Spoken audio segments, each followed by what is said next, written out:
The story of the Gauls begins not with their famous confrontations with Rome, but in the mist-shrouded valleys and forested hills of Central Europe during the Late Bronze Age. Around 1200 BCE, a cultural transformation was taking root across the region that would eventually give birth to one of Europe's most influential civilizations. The Proto-Celtic peoples, who inhabited the areas of modern-day Austria, southern Germany, and eastern France, were undergoing profound changes that would reshape the continent's demographic and cultural landscape for centuries to come.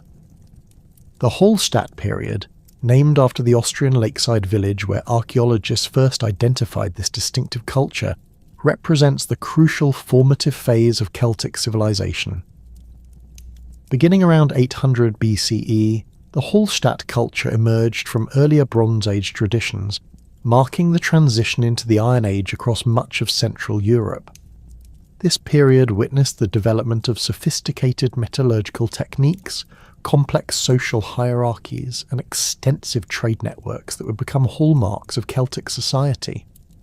Archaeological excavations at Hallstatt itself have revealed extraordinary evidence of this early Celtic prosperity.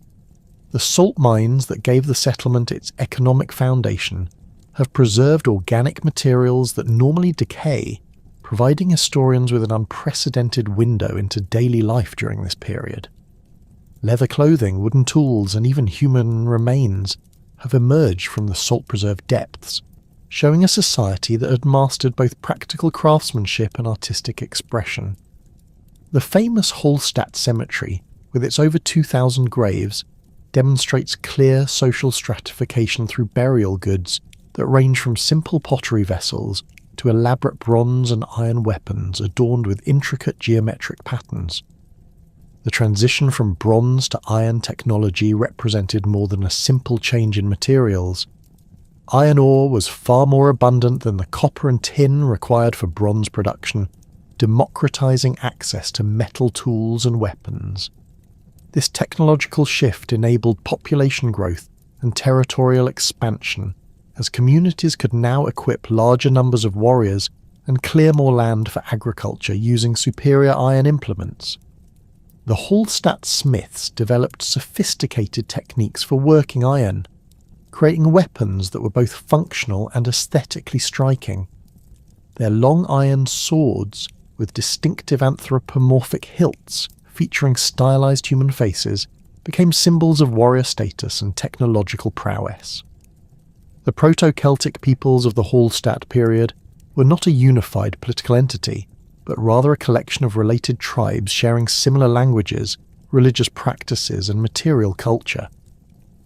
Linguistic evidence suggests that the Celtic language family was already differentiating into distinct branches during this period, with the ancestors of Gaulish, Brittonic, and Gudelic languages beginning to diverge. These linguistic developments paralleled the geographic spread of Celtic-speaking peoples across an increasingly vast territory. Trade networks during the Hallstatt period extended far beyond the Celtic heartland. Mediterranean goods, including Greek pottery and Etruscan bronzes, appear in elite burials throughout the region, indicating extensive commercial contacts with the developing urban civilizations of the south. The famous Vix burial in Burgundy, dating to around 500 BCE, contained a massive bronze crater of Greek manufacture, demonstrating the wealth and international connections of Celtic elites. This trade was not merely passive importation. Celtic craftsmen adapted foreign techniques and styles to their own aesthetic traditions, creating hybrid forms that would influence European art for centuries. The spread of Celtic culture across Western Europe occurred through a combination of migration, cultural diffusion, and conquest.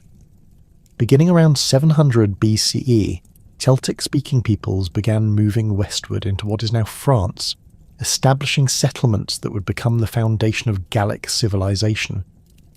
These migrations were not sudden invasions, but gradual movements of families and clans seeking new agricultural land and trading opportunities. The migrants brought with them their distinctive material culture, religious practices, and social organization, gradually transforming the cultural landscape of Western Europe. The establishment of Latene culture around 450 BCE marked a new phase in Celtic development. Named after the Swiss lakeside site where distinctive artefacts were first discovered, Latene culture represented a flowering of Celtic artistic achievement and technological innovation. The Latene style, characterized by flowing curvilinear designs, stylized animal motifs, and complex interlacing patterns, emerged from the geometric traditions of Hallstatt art, but achieved new levels of sophistication and expressiveness. Latene metalworkers developed techniques that surpassed their Hallstatt predecessors in both technical skill and artistic vision. Their bronze work featured intricate repousse decorations, while their iron weapons combined deadly efficiency with stunning beauty. The famous Battersea shield, though dating to the later Latene period, exemplifies the artistic heights achieved by Celtic craftsmen. Its bronze surface bears elaborate spiral patterns and stylized faces that seem to shift and change as light plays across the metal surface. The pottery traditions of the early Gauls also underwent significant evolution during this period. Early Hallstatt ceramics featured simple geometric decorations and functional forms, but Latene potters developed more sophisticated techniques and decorative schemes. They began producing wheel-thrown vessels with complex painted designs, often incorporating the same curvilinear motifs found in metalwork. The pottery from sites like Manching in Bavaria shows clear evidence of specialized production, with certain workshops focusing on particular vessel types or decorative styles. Settlement patterns during the early Celtic period reveal a society in transition from scattered farmsteads to more complex urban centres. The Hallstatt period saw the emergence of hill forts, fortified settlements positioned on elevated terrain for defensive advantage. These sites, known as oppidar in later periods, served as regional centres for trade, craft production, and political authority. The Heuneburg, a massive hill fort in southwestern Germany, exemplifies this development. Its mud brick fortifications, built using Mediterranean techniques, enclosed an area of several hectares containing workshops, storage facilities, and elite residences. The agricultural foundations of early Gallic society were surprisingly sophisticated. Archaeological evidence from sites across the Celtic world reveals the use of iron ploughshares, which enabled more efficient cultivation of heavy soils. The Gauls practiced crop rotation, maintained extensive livestock herds, and developed techniques for food preservation that supported larger populations. Their agricultural surplus enabled craft specialization and supported the warrior elites who would later become famous for their military prowess. Social organization among the early Gauls was hierarchical but not rigidly stratified. At the apex stood warrior aristocrats who controlled land, livestock, and trade relationships. These elites were buried with elaborate grave goods, including weapons, jewelry, and imported luxury items that proclaimed their status and wealth. Below them were free farmers, craftsmen, and traders who formed the backbone of Celtic society. At the bottom were slaves, often prisoners of war or debtors, who performed agricultural labour and domestic service. The religious practices of the early Gauls centred on natural features like springs, groves, and hilltops, which were considered sacred spaces where the divine world intersected with human experience. Votive offerings of weapons, jewellery, and other valuable items were deposited in rivers and lakes, creating underwater treasure troves that have provided archaeologists with invaluable insights into Celtic religious beliefs. The famous Gundestrup cauldron, though dating to the later Latene period, illustrates the complexity of Celtic religious imagery with its depictions of gods, goddesses, and ritual scenes. The druids, the priestly class that would later fascinate Roman observers, likely emerged during this early period as specialists in religious ritual, legal procedures, and oral tradition. Though direct evidence for druidism in the Hallstatt period is limited, The complex religious symbolism found in elite burials suggests the existence of a sophisticated priesthood responsible for maintaining religious knowledge and conducting important ceremonies. Warfare during the early Celtic period was both a practical necessity and a cultural institution.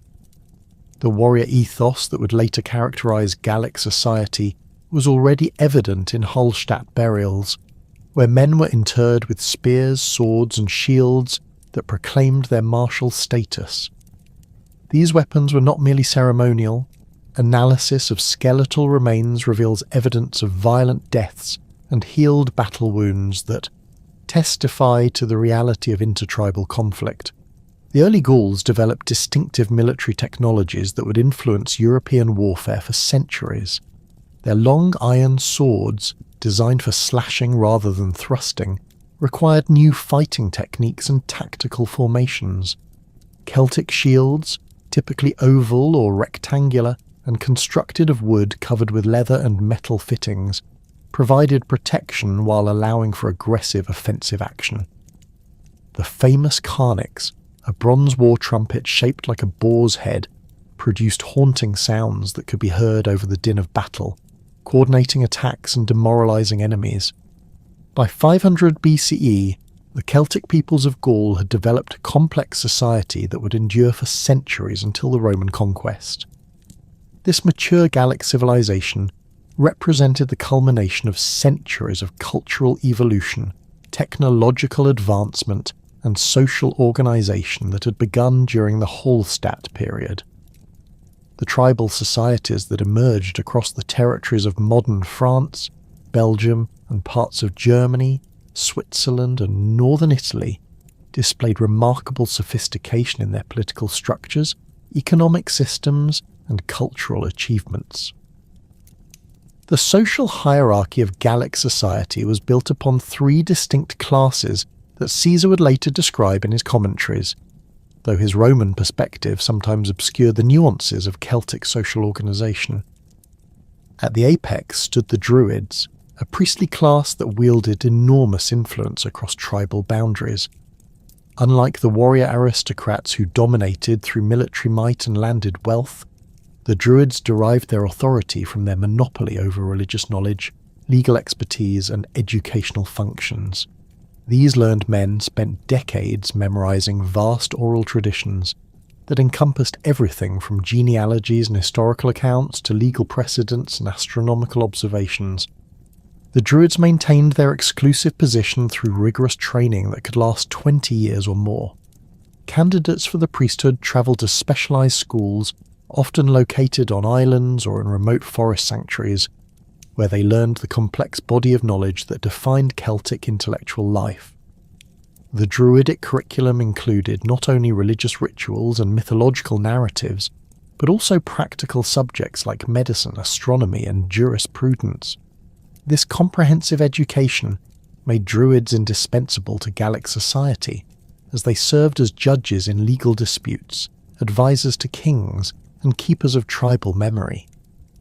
The Druids' authority transcended individual tribes, creating a pan-Gallic network of shared knowledge and cultural practices.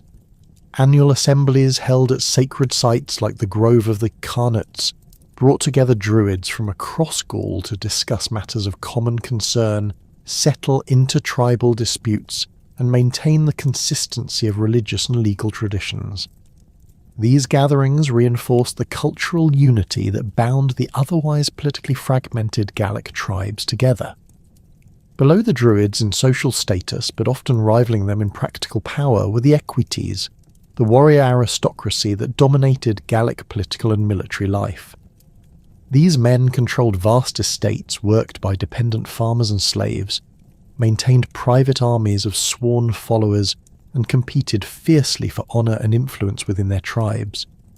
The Equites were not merely landowners, but active military leaders who led their followers in both defensive campaigns and aggressive raids against neighbouring tribes.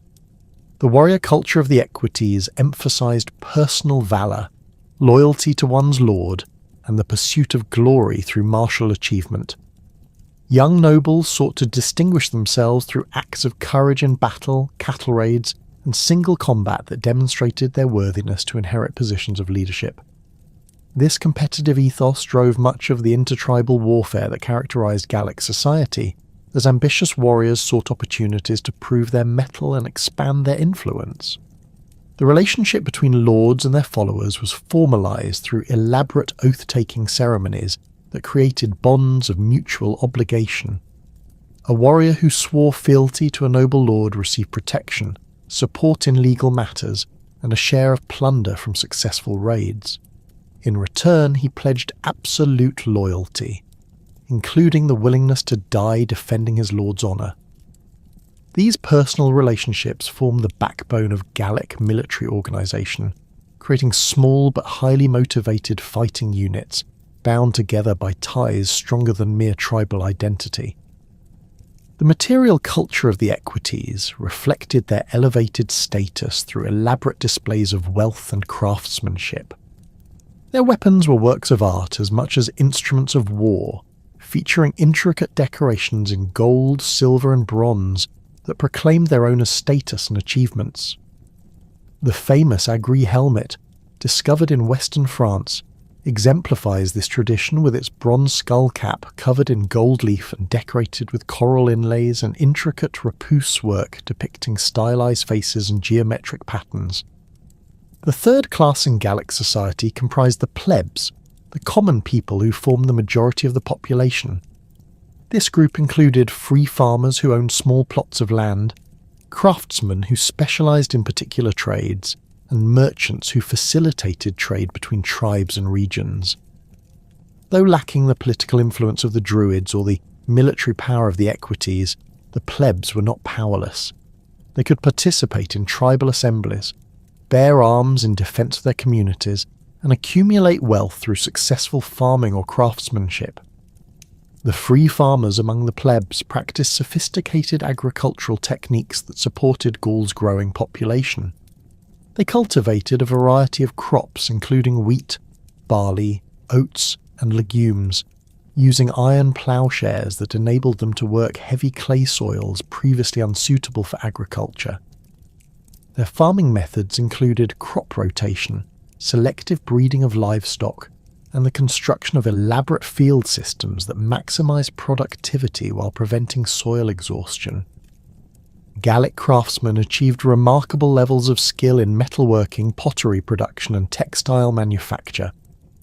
Blacksmiths produced not only weapons and tools, but also decorative items like fibula, torques, and belt fittings that display the distinctive Latin artistic style.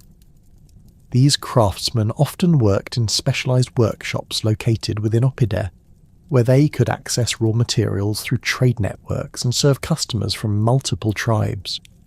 The religious beliefs of the Gauls centered on a complex pantheon of deities associated with natural phenomena, tribal identities, and specific functions. The god Lugh, associated with light, skill, and warfare, was worshipped across much of the Celtic world under various names. Epona, the horse goddess, protected travellers and cavalry warriors. Cernunnos, the horned god, ruled over animals in the underworld. These deities were not distant figures, but active participants in human affairs who could be petitioned for aid, protection, and prosperity. Druidic religious practices involved elaborate rituals conducted at sacred sites throughout Gaul. Natural features like springs, groves, and hilltops were considered points of contact between the human and divine worlds. The famous sanctuary at Gournay-sur-Aronde in northern France reveals the complexity of these religious sites. Excavations have uncovered evidence of ritual weapon deposits, animal sacrifices, and structured ceremonies that followed precise protocols maintained by the Druidic priesthood. The practice of human sacrifice, which so horrified Roman observers, played a significant role in Gallic religious life. Archaeological evidence from sites like Ribemont-sur-Ancre shows that captured enemies were sometimes ritually killed, and their bodies displayed as offerings to the gods. These sacrifices were not random acts of violence, but carefully orchestrated ceremonies designed to secure divine favour for the tribe. The druids who conducted these rituals believed that human life was the most valuable offering that could be made to the gods, particularly in times of crisis or before major military campaigns. Ritual deposits in rivers, lakes and bogs represent another important aspect of Gallic religious practice. The Gauls regularly threw valuable objects into bodies of water as offerings to aquatic deities. The famous hoard from Llyn Cerrig in Wales, though dating to the later Latine period, illustrates this practice with its collection of weapons, tools and decorative items that were deliberately deposited in a lake over several centuries.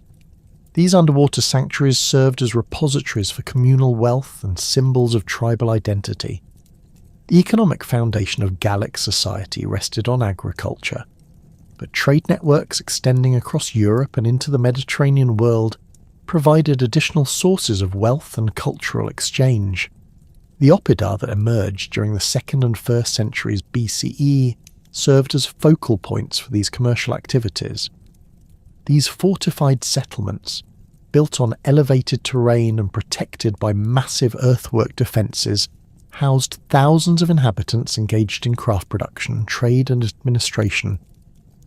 The oppidum of Bibracte, capital of the Aedui tribe, exemplifies the sophistication of these proto-urban centres. Covering over 135 hectares and protected by walls incorporating the distinctive Murus Gallicus construction technique, Bibracte contained specialised quarters for different activities. Metalworking areas produced weapons, tools and decorative objects, using raw materials imported from across Europe. Pottery workshops created vessels for both local use and export to neighbouring tribes. Merchant quarters housed traders who facilitated commerce between Gaul and the Mediterranean world.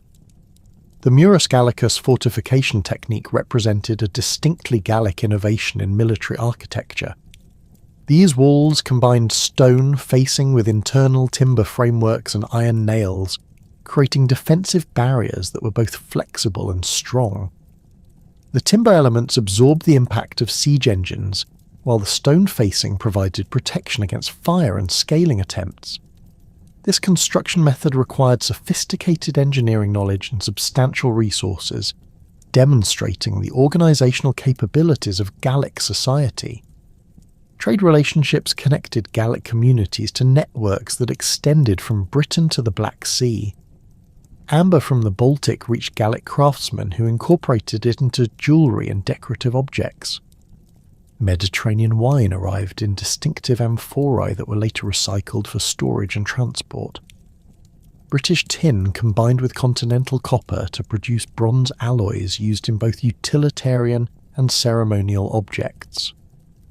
These trade networks were maintained by professional merchants who travelled established routes protected by agreements between tribes.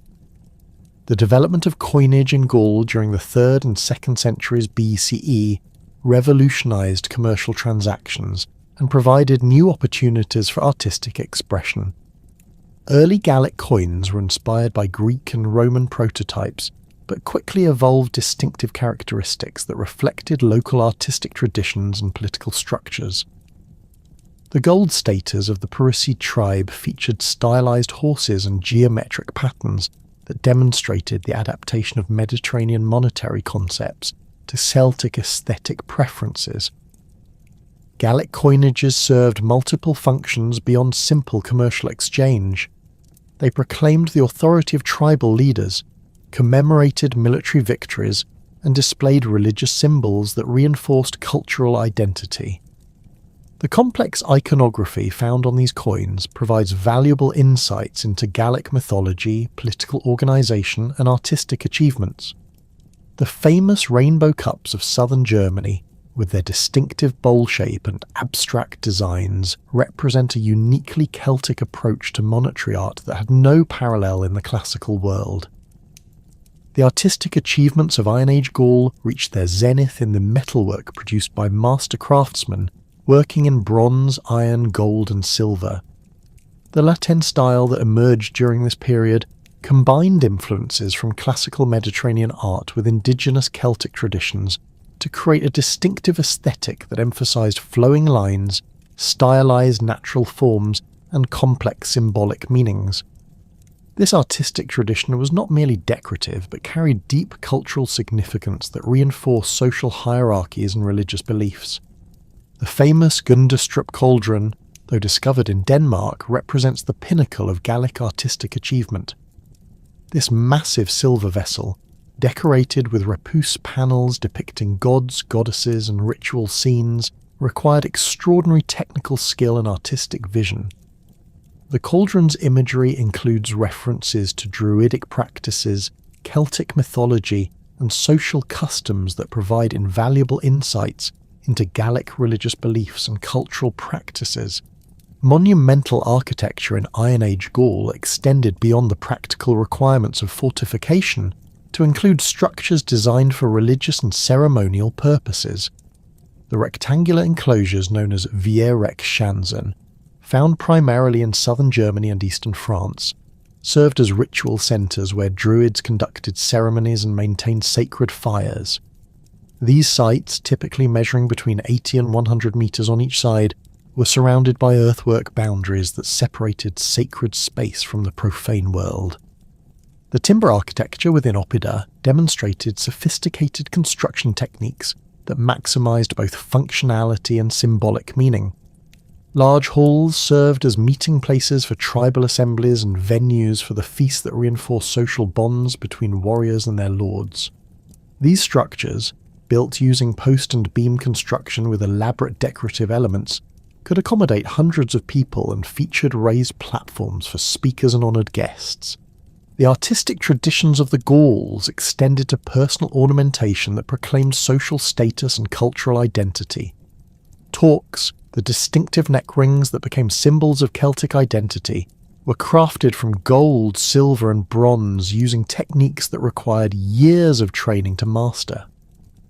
The Great Torque from Snettisham, though found in Britain, exemplifies the sophistication of Celtic metalworking with its twisted gold wires and elaborate terminals featuring stylized faces and geometric patterns. The sophisticated material culture and religious practices that characterized Iron Age Gaul were matched by equally complex political structures that governed tribal relationships and territorial control across the region. By 400 BCE, the fragmented landscape of small chieftains and local strongmen had evolved into a system of major tribal confederations that wielded influence over vast territories and commanded the loyalty of hundreds of thousands of warriors and farmers. These political entities represented the culmination of centuries of social development, military innovation, and diplomatic manoeuvring that transformed Gaul from a collection of isolated settlements into a network of interconnected political powers capable of challenging even Rome's expanding influence. The Helvetii occupied the mountainous regions of what is now Switzerland and adjacent areas of eastern France, controlling the crucial alpine passes that connected the Mediterranean world with the northern European plains. Their territory encompassed approximately 12,000 square kilometres of diverse terrain, from the shores of Lake Geneva to the Rhine Valley, providing them with both natural defensive barriers and strategic control over major trade routes. The Helvetii had developed a sophisticated understanding of mountain warfare, utilising their knowledge of local terrain to conduct devastating raids against lowland neighbours, while retreating to virtually impregnable strongholds when faced with superior forces. Archaeological evidence from Helvetii settlements reveals a society that had mastered the challenges of alpine agriculture through innovative terracing techniques and seasonal migration patterns that maximised the productivity of limited arable land. Their oppida, built on elevated plateaus and protected by steep escarpments, served as centres for metalworking industries that produced high-quality weapons and tools using iron ore extracted from local deposits. The Helvetii maintained extensive herds of cattle that provided not only sustenance, but also served as a form of mobile wealth that could be driven to safety during times of conflict.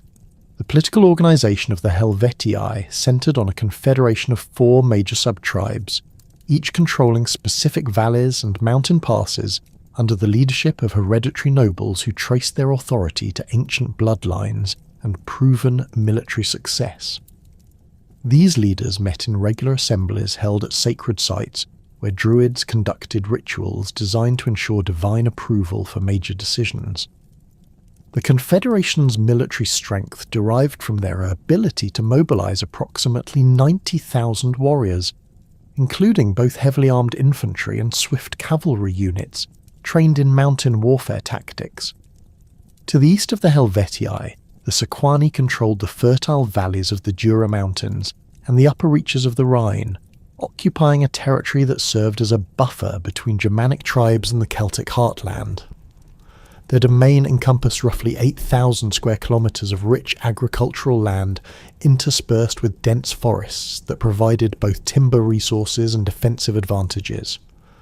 The Sequani had developed sophisticated relationships with Germanic tribes across the Rhine, engaging in both trade and military alliances that gave them access to Germanic mercenaries and exotic goods from the northern European plains. The Sequani political structure reflected their position as intermediaries between Celtic and Germanic cultures, with their nobility maintaining marriage alliances and clientage relationships that extended across ethnic boundaries. Their capital at Vesontio, strategically positioned on a bend of the Doubs River and protected by nearly impassable terrain on three sides, served as a major commercial centre where merchants from across northern Europe gathered to exchange goods and negotiate contracts. The city's massive fortifications, constructed using the distinctive Murus Gallicus technique, could withstand extended sieges while protecting a population of over 10,000 inhabitants. The military organisation of the Sequani emphasised mobility and flexibility, with their forces trained to operate in both open terrain and dense forests. Their cavalry units, equipped with long spears and reinforced by Germanic allies, could execute rapid strikes against enemy formations before withdrawing to prepared positions. The Sequani maintained a professional warrior class supported by tribute from subject communities and profits from their control of trade routes connecting the Mediterranean world with Germanic territories. The Aedui emerged as one of the most powerful tribal confederations in central Gaul, controlling vast territories that extended from the Loire Valley to the Saône River and encompassed some of the most fertile agricultural land in the region. Their domain covered approximately 15,000 square kilometres and supported a population estimated at over 400,000 people, making them one of the largest political entities in pre-Roman Gaul. The Aedui had developed sophisticated administrative systems that enabled them to govern this extensive territory through a network of client tribes, allied communities, and directly controlled settlements. The political evolution of the Aedui reflected broader trends across Gaul toward more centralised authority and reduced royal power.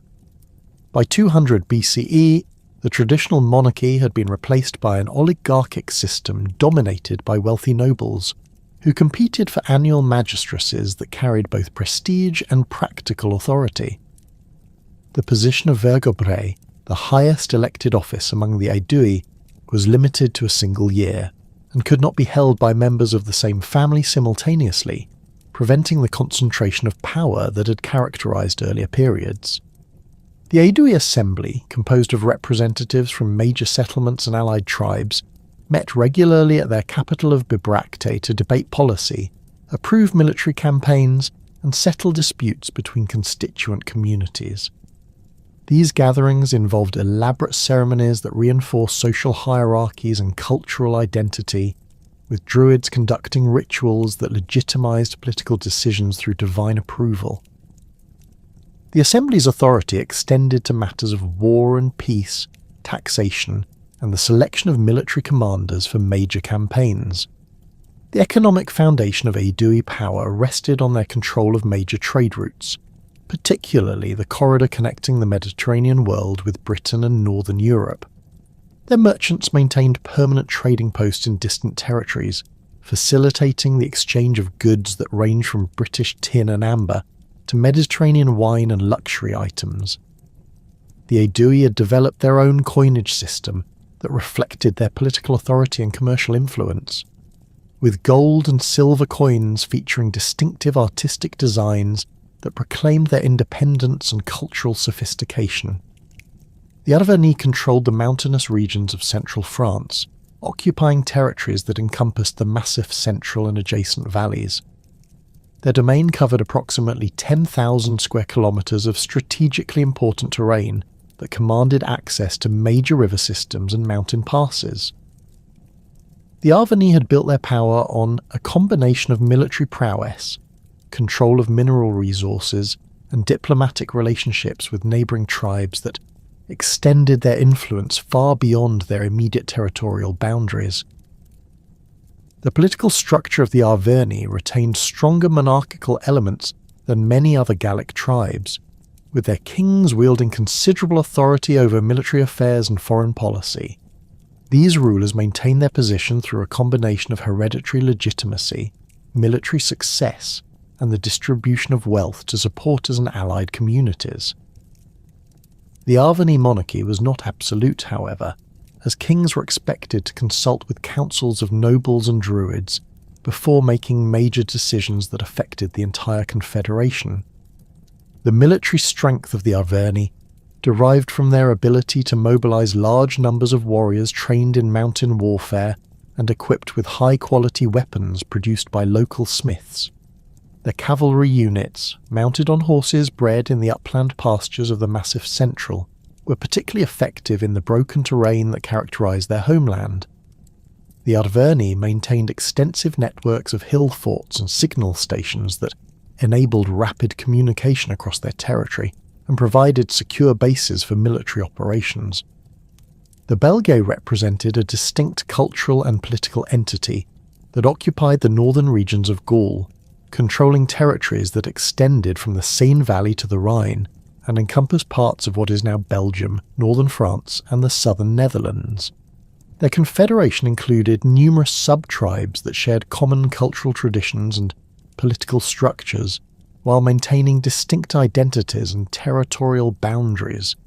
The Belgae had developed close relationships with Germanic tribes across the Rhine, resulting in cultural exchanges that distinguished them from their southern neighbours.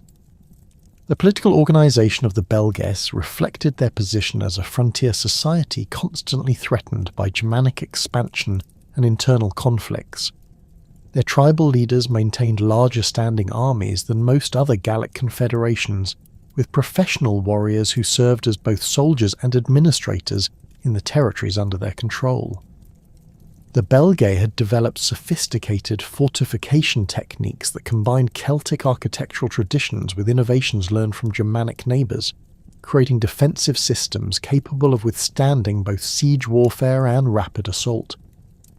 The territorial distributions of these major tribal groups were not static but shifted constantly through conquest, migration, and diplomatic agreements.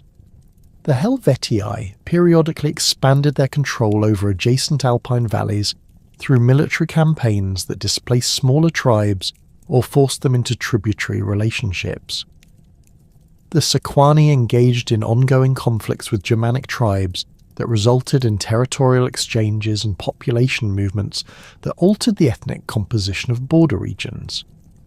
The evolution of political structures within individual tribes reflected broader social and economic changes that transformed Gallic society during this period.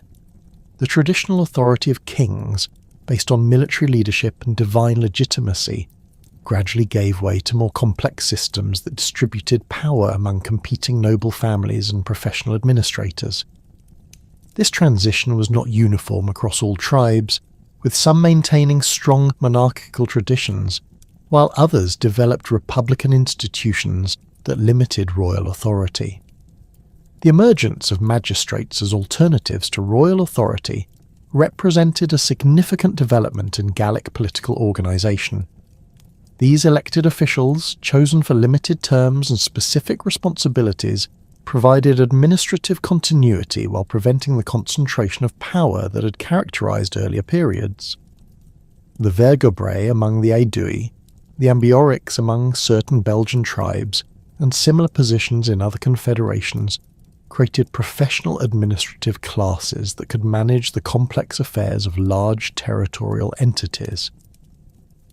tribal assemblies evolved from informal gatherings of warriors and nobles into sophisticated legislative bodies capable of debating complex policy issues and making binding decisions that affected entire confederations.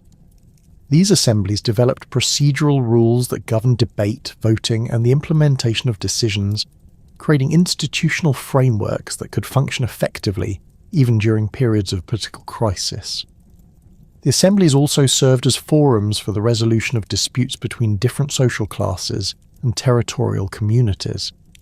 The clientage systems that bound together Gallic society created networks of mutual obligation that transcended tribal boundaries and created pan-Gallic political relationships.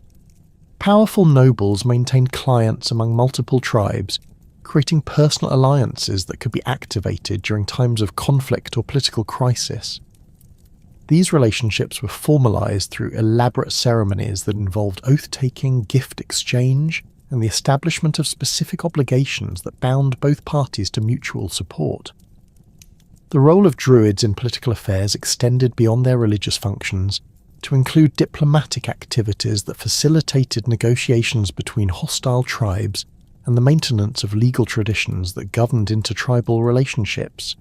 Druidic schools served as neutral meeting places where representatives of different tribes could negotiate agreements without fear of treachery or violence. The Druids' knowledge of legal precedents and their reputation for impartiality made them valuable mediators in complex disputes that threatened to escalate into warfare. The emergence of powerful confederations during this period represented the culmination of centuries of political evolution that had transformed small tribal groups into sophisticated political entities capable of governing large territories and diverse populations. These confederations developed diplomatic protocols that enabled them to negotiate treaties, form military alliances, and coordinate responses to external threats. The balance of power that emerged between major tribal groups created a complex political landscape that would persist until the Roman conquest fundamentally altered the structure of Gallic society. The sophisticated political confederations that had emerged across Gaul by 200 BCE would soon face their greatest challenge in the form of an expanding Mediterranean power whose military efficiency and administrative capabilities would ultimately transform the Celtic world forever. The initial contacts between Rome and the Gallic tribes occurred not through deliberate imperial expansion, but through a series of defensive responses to Celtic migrations and raids that threatened Roman territories in northern Italy. These early encounters established patterns of conflict and cooperation that would define Romano-Gallic relationships for the next 2 centuries. The first significant Roman encounter with Gallic military power occurred in 390 BCE, when a confederation of Senones warriors, led by the chieftain Brennus, descended from the Po Valley into central Italy following a dispute with the Etruscan city of Clusium. The Gallic force, estimated at approximately 30,000 warriors, represented a typical Celtic migration that combined population movement with military opportunism.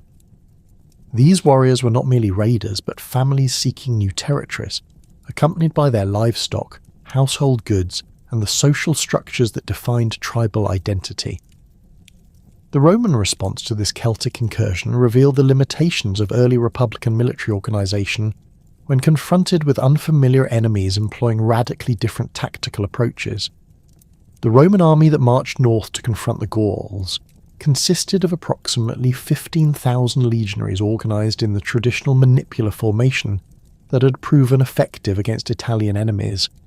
However, the Romans had no experience fighting Celtic warriors whose combat methods emphasised individual prowess, psychological intimidation, and the devastating impact of massed cavalry charges. The Battle of the Allia, fought on July 18th, 390 BCE, demonstrated the tactical advantages that Celtic warriors possessed over conventional Mediterranean armies. The Gallic force deployed in a formation that maximised the psychological impact of their appearance, with warriors painting their bodies with woad, bleaching their hair with lime, and adorning themselves with gold torques and bronze armour that gleamed in the sunlight. The famous Carnax war trumpets produced haunting sounds that echoed across the battlefield, creating an atmosphere of supernatural terror that unnerved the Roman soldiers. The Celtic battle formation placed their most experienced warriors in the centre, supported by younger fighters on the flanks and swift cavalry units positioned to exploit any breakthrough. The Gallic warriors carried long iron swords designed for slashing attacks, wooden shields reinforced with iron bosses, and throwing spears that could penetrate Roman armour at close range.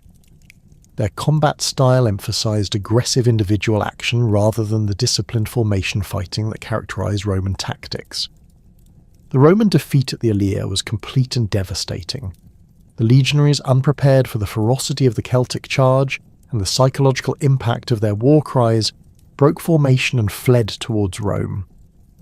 The Gallic pursuit was relentless, with Celtic cavalry cutting down fleeing soldiers and capturing the military standards that represented Roman honour and divine protection. The disaster left Rome virtually defenceless, with only a small garrison remaining to protect the capital while the main army scattered across the countryside. The subsequent sack of Rome lasted for 7 months, during which the Gallic warriors systematically looted the city while maintaining their siege of the capital. The Senones demonstrated their understanding of siege warfare by constructing earthworks and maintaining constant pressure on the Roman defenders. However, their primary interest lay in acquiring portable wealth rather than permanent conquest, reflecting the traditional Celtic approach to warfare as a means of obtaining prestige and resources rather than territorial expansion. The ransom negotiations that eventually ended the siege revealed the pragmatic nature of Celtic warfare and the Romans' desperate situation. The Gauls demanded £1,000 of gold as payment for their withdrawal, a sum that represented a significant portion of Rome's accumulated wealth. The famous incident involving the Gallic leader adding his sword to the scales while declaring "Vae victis" became a defining moment in Roman historical memory, symbolising the humiliation that motivated centuries of subsequent expansion and military reform. The long-term consequences of the Gallic sack extended far beyond the immediate destruction and financial loss. The Romans implemented comprehensive military reforms that addressed the tactical deficiencies revealed by their defeat. The Manipular Legion was reorganised to provide greater flexibility in confronting diverse enemies, while new recruitment policies expanded the citizen base available for military service. The construction of the Servian Wall around Rome reflected the city's determination to prevent future disasters through improved fortifications. The psychological impact of the Gallic sack created a lasting Roman fear of Celtic military capabilities that influenced imperial policy for centuries. Roman historians consistently portrayed the Gauls as formidable enemies whose courage and ferocity posed existential threats to Roman civilization. This perception, while containing elements of propaganda, reflected genuine respect for Celtic military achievements and awareness of the challenges involved in conquering Gallic territories. The gradual Roman conquest of Cisalpine Gaul during the 3rd and 2nd centuries BCE provided extensive experience in fighting Celtic enemies and established the military precedents that would later be applied during the conquest of Transalpine Gaul. The Gallic tribes of northern Italy, including the Insubres, Boii, and Senones, had established powerful confederations that controlled fertile agricultural territories and strategic mountain passes. These tribes had developed sophisticated relationships with Mediterranean powers, serving as mercenaries in various conflicts while maintaining their independence through military strength and diplomatic manoeuvring. The Roman campaigns in Cisalpine Gaul reveal the evolution of both Roman and Celtic military capabilities since the disaster at the Allia. The reformed Roman legions demonstrated superior discipline and tactical flexibility, while Celtic warriors had adopted new weapons and armour influenced by contact with Mediterranean civilizations. The conflicts featured extended sieges of heavily fortified oppida, cavalry engagements across the Po Valley plains, and mountain warfare in the Alpine foothills that tested both armies' adaptability and endurance. The Battle of Telamon in 225 BCE marked a decisive moment in the Roman conquest of Cisalpine Gaul, demonstrating the effectiveness of coordinated Roman strategy against Celtic forces. The Gallic army, comprising approximately 70,000 warriors from multiple tribes, had invaded Roman territory in response to colonial settlements that threatened traditional Celtic lands. The Roman response involved two separate armies totaling about 150,000 men, including allied contingents that provided cavalry and specialized troops. The tactical deployment at Telamon showcased the Romans' ability to coordinate complex military operations across difficult terrain. The Gallic force found itself trapped between two Roman armies, with their traditional mobility neutralized by careful Roman positioning. The battle featured intense fighting that lasted throughout the day, with Celtic warriors demonstrating their characteristic courage, while Roman discipline and superior numbers gradually prevailed. The defeat effectively ended organised Celtic resistance in northern Italy and established Roman control over the region. The Cimbrian and Teutonic invasions of the late 2nd century BCE created a new crisis that brought Roman armies into direct contact with Gallic territories for the first time since the conquest of Cisalpine Gaul.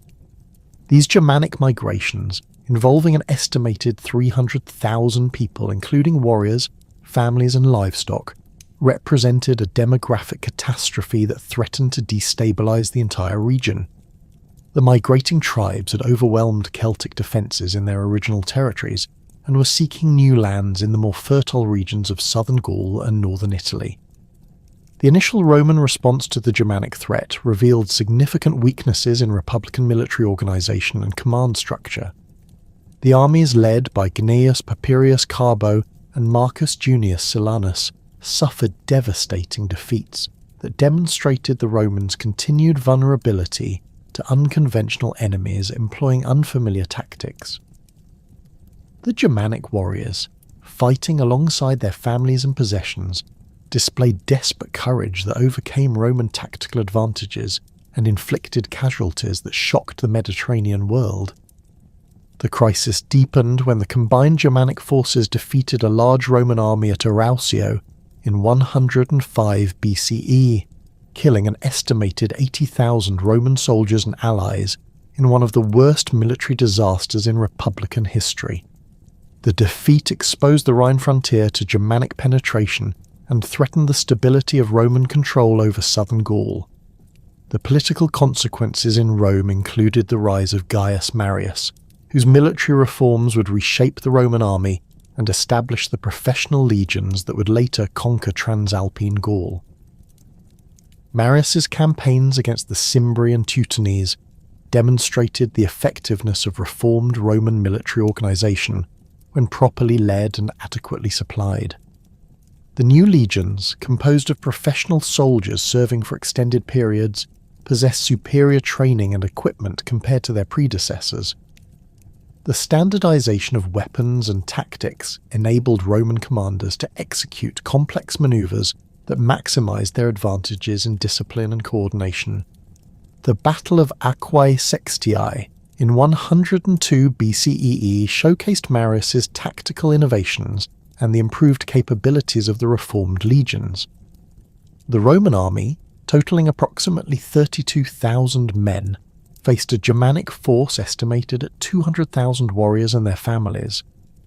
Marius employed a defensive strategy that forced the Germanic warriors to attack uphill against prepared positions, negating their numerical advantage and exposing them to concentrated missile fire from Roman auxiliaries. The victory at Aquae Sextiae was followed by an even more decisive triumph at Vercelli in 101 BCE, where Marius destroyed the remaining Germanic forces and ended the invasion threat. These campaigns established Roman military supremacy in southern Gaul and demonstrated the effectiveness of professional legions against Celtic and Germanic enemies. The victories also provided valuable experience in operating across the diverse terrain of Gaul, from Mediterranean coastal plains to alpine valleys and forested highlands. The establishment of Gallia Narbonensis in 121 BCE represented Rome's first permanent territorial acquisition in Transalpine Gaul, creating a strategic corridor that connected Italy with Spain while providing a base for future expansion. The new province encompassed the coastal regions from the Pyrenees to the Alps, including the Greek colonies of Massalia and Agatha that had requested Roman protection against Celtic raids. The territory covered approximately 100,000 square kilometres and contained diverse populations including Greeks, Celts and Ligurians, who required different administrative approaches. The Roman conquest of the territory that became Gallia Narbonensis involved campaigns against several Celtic tribes that had controlled the region for centuries. The Allobroges, who occupied the territories around modern Lyon, possessed a sophisticated political organisation and military capabilities that required sustained Roman effort to overcome. Their capital at Vienne was protected by massive fortifications and supported a population of over 20,000 inhabitants engaged in trade, craft production and agricultural activities. The Siege of Vienne demonstrated Roman expertise in conducting complex military operations against fortified Celtic positions. The Roman army, commanded by Quintus Fabius Maximus, employed siege engines and engineering techniques that overcame the city's defences through systematic approach rather than direct assault. The capture of Vienne effectively ended Allobroge's resistance and established Roman control over the crucial Rhone Valley corridor. The administrative organisation of Gallia Narbonensis reflected Roman experience in governing diverse populations while maintaining security against external threats. The province was divided into civitates that preserved existing tribal boundaries while imposing Roman legal and administrative structures. The capital at Narbo Martius became a major commercial centre that facilitated trade between the Mediterranean world and the Celtic territories beyond Roman control. The Roman military presence in Gallia Narbonensis consisted of permanent garrisons stationed at strategic locations throughout the province. These forces, totaling approximately 15,000 men, included both legionary cohorts and auxiliary units recruited from local populations. The integration of Celtic warriors into Roman military service created opportunities for cultural exchange while providing the Romans with valuable knowledge of local terrain and tribal relationships. The economic development of Gallia Narbonensis under Roman rule transformed the region into one of the most prosperous areas of the Western Mediterranean. Roman investment in infrastructure, including roads, aqueducts and harbours, facilitated commercial activities that connected Gallic producers with Mediterranean markets. The province became a major source of agricultural products, manufactured goods, and raw materials that supported Roman expansion throughout the region. The cultural impact of Roman rule in Gallia Narbonensis created the first sustained contact between Celtic and Roman civilizations on a territorial basis. The process of Romanization involved the gradual adoption of Roman customs, language, and legal practices by Celtic populations, while Roman settlers adapted to local conditions and incorporated Celtic elements into their own culture. This cultural synthesis would provide the foundation for the later integration of all Gaul into the Roman Empire. The growing tensions between pro-Roman and anti-Roman factions among the Gallic tribes reflected the complex political dynamics created by Roman expansion into Celtic territories. The establishment of Gallia Narbonensis created new opportunities for Gallic leaders who could benefit from Roman connections, while simultaneously threatening traditional power structures and cultural practices. These divisions would play a crucial role in the events that led to Caesar's conquest of Gaul.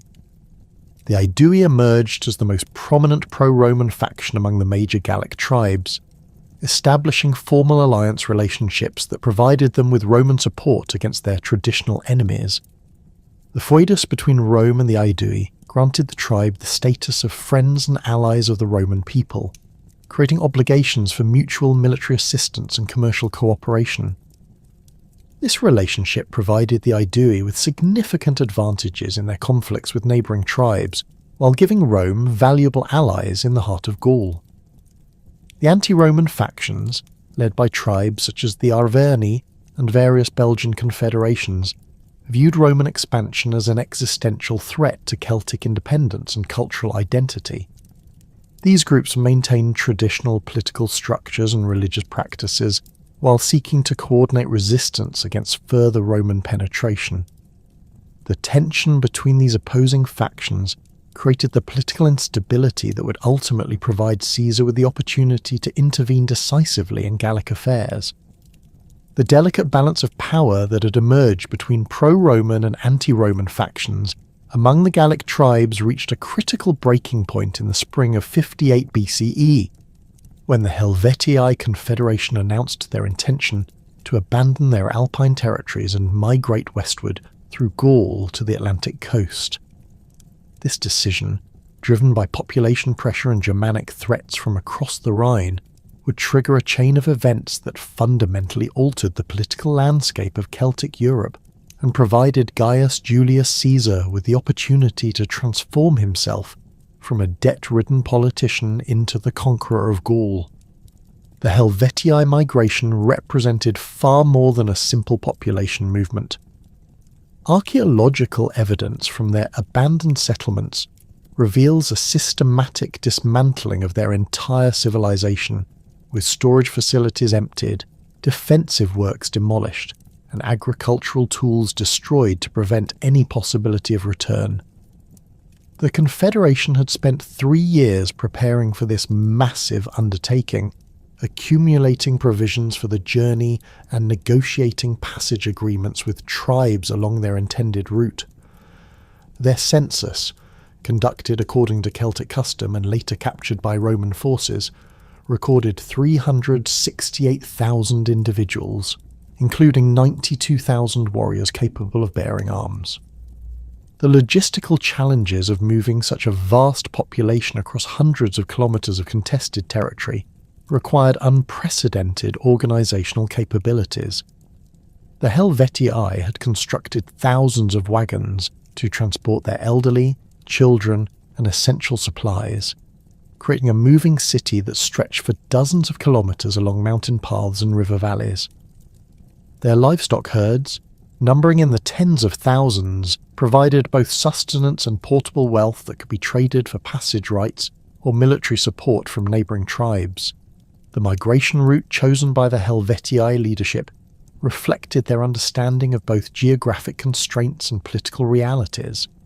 The direct path through the Rhine Valley was blocked by Germanic tribes whose hostility made passage impossible, while the southern route through Roman territory in Gallia Narbonensis would require negotiating with authorities who might view such a massive movement as a threat to provincial security. The Helvetii therefore planned to travel through the territories of the Sequani and Aedui, relying on traditional Celtic obligations of hospitality and their reputation as formidable warriors to secure safe passage. Caesar's initial response to reports of the Helvetii migration revealed his immediate recognition of both the threat and the opportunity presented by this unprecedented situation. As proconsul of Gallia Narbonensis and Cisalpine Gaul, he possessed the authority to protect Roman territories and allies from external threats, but the legal justification for intervention in the internal affairs of independent Gallic tribes remained questionable. The Helvetii request for passage through Roman territory provided Caesar with the pretext he needed to mobilise his forces and position himself as the defender of Roman interests in Gaul. The Roman military response began with the rapid deployment of the 10th Legion from its winter quarters in Cisalpine Gaul to the vicinity of Geneva, where the Helvetii had requested permission to cross the Rhone River through Roman territory. Caesar's personal arrival at Geneva within 8 days of receiving the initial reports demonstrated the efficiency of Roman communications and the proconsul's understanding of the political implications of the crisis. The single legion available for immediate deployment numbered approximately 4,800 men, insufficient to confront the entire Helvetii Confederation, but adequate to control the strategic crossing points along the Rhone. The fortifications constructed by Roman engineers along the Rhone represented a masterpiece of military engineering that showcased the technical capabilities that gave Roman armies decisive advantages over their Celtic opponents. The defensive line extended for 19 Roman miles along the river's eastern bank, featuring a continuous rampart topped with wooden palisades and protected by a deep ditch filled with sharpened stakes. The construction required the labour of thousands of soldiers working in coordinated shifts, with specialised units responsible for different aspects of the fortification process. The Helvetii response to the Roman fortifications revealed both the strengths and limitations of Celtic military organisation. Their initial diplomatic approach, conducted through traditional Celtic protocols involving the exchange of hostages and formal negotiations, demonstrated their preference for avoiding unnecessary conflict while maintaining their dignity as a proud warrior people. The Helvetii ambassadors, led by nobles whose gold talks and elaborate weapons proclaimed their high status, presented their case with the eloquence and legal knowledge that characterised Celtic political discourse. The rejection of Helvetii requests for passage through Roman territory forced the Confederation to pursue alternative routes that brought them into conflict with Rome's Gallic allies. The Sequani, pressured by Helvetii threats and promises of compensation, agreed to permit passage through their territory despite their treaty obligations to Rome. This decision reflected the complex loyalties that characterised Gallic politics, where tribal interests often conflicted with broader strategic considerations and formal alliance commitments.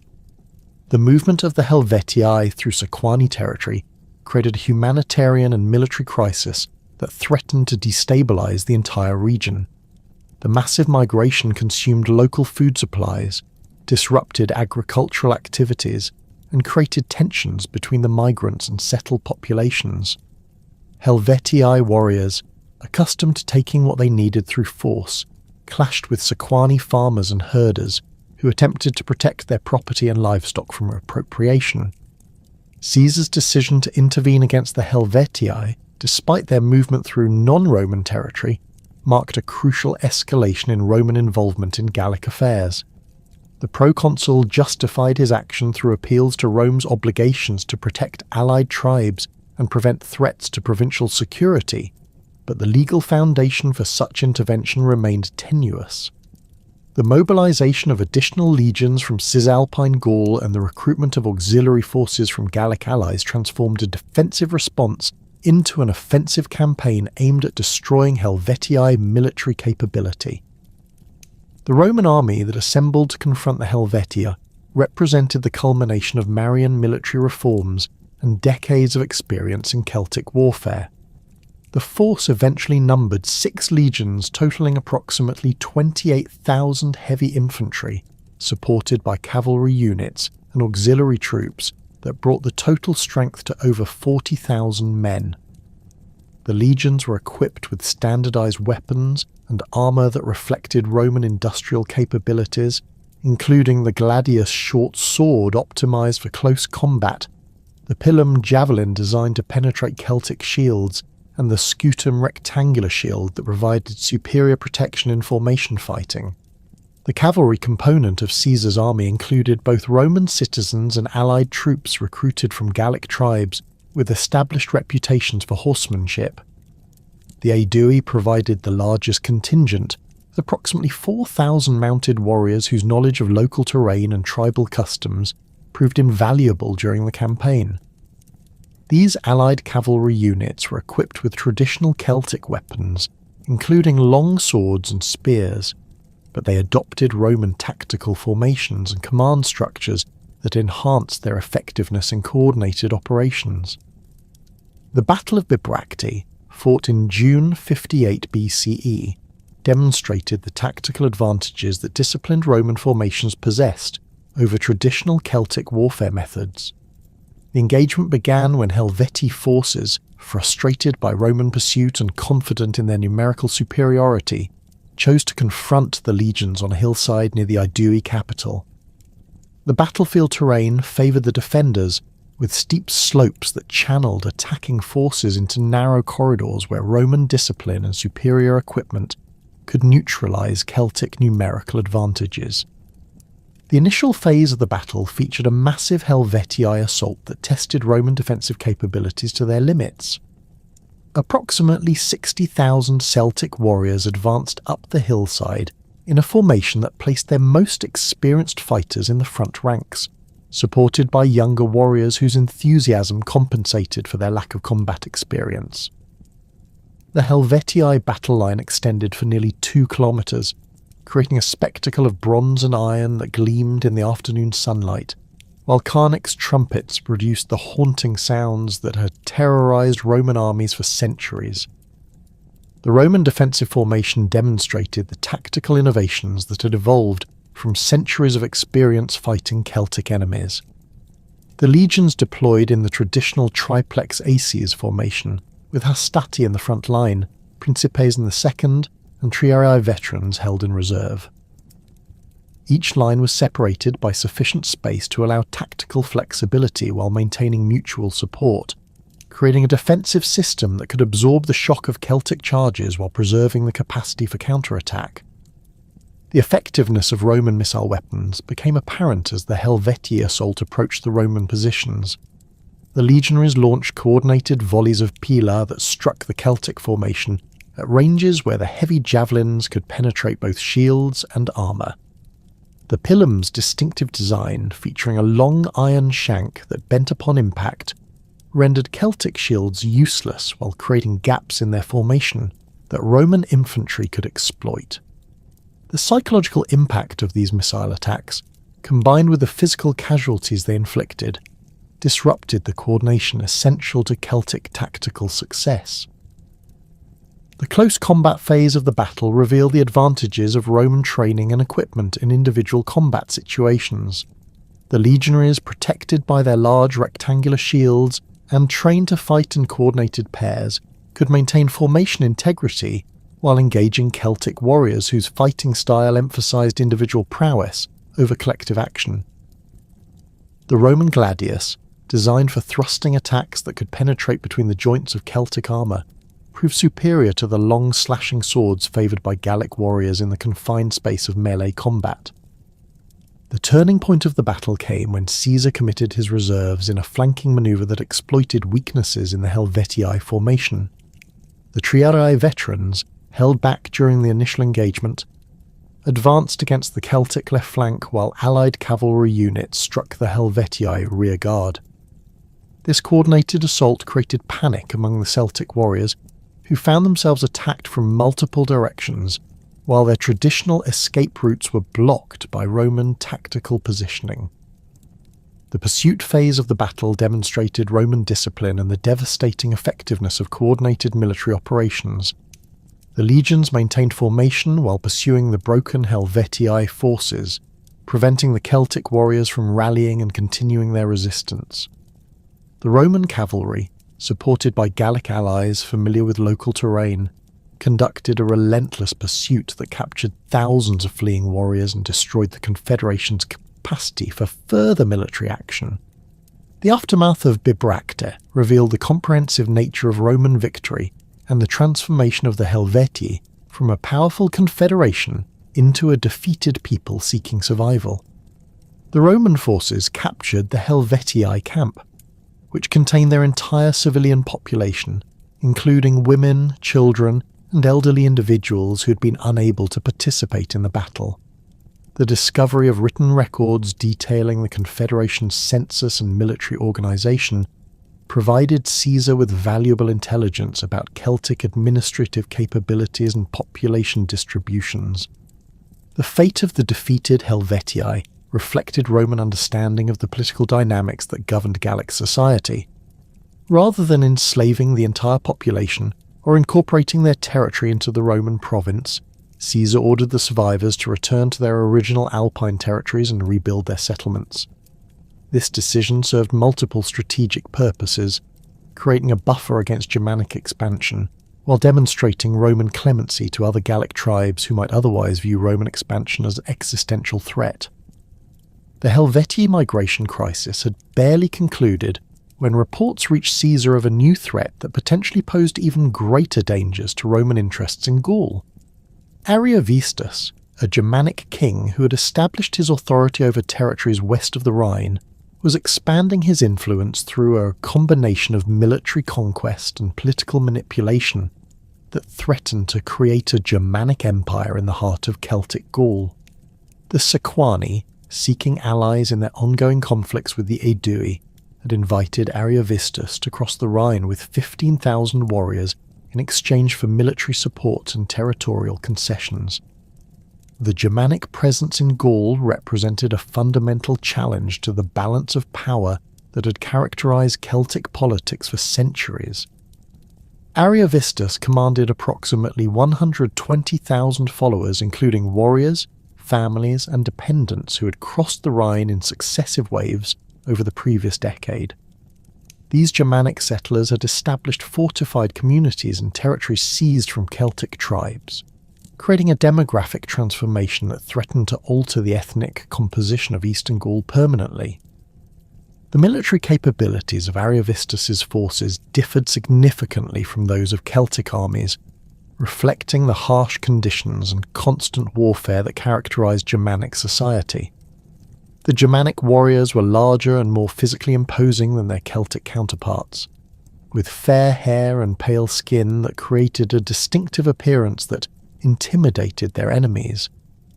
Their weapons included massive two-handed swords, heavy spears designed for both thrusting and throwing, and wooden shields reinforced with iron bosses that could serve as offensive weapons in close combat.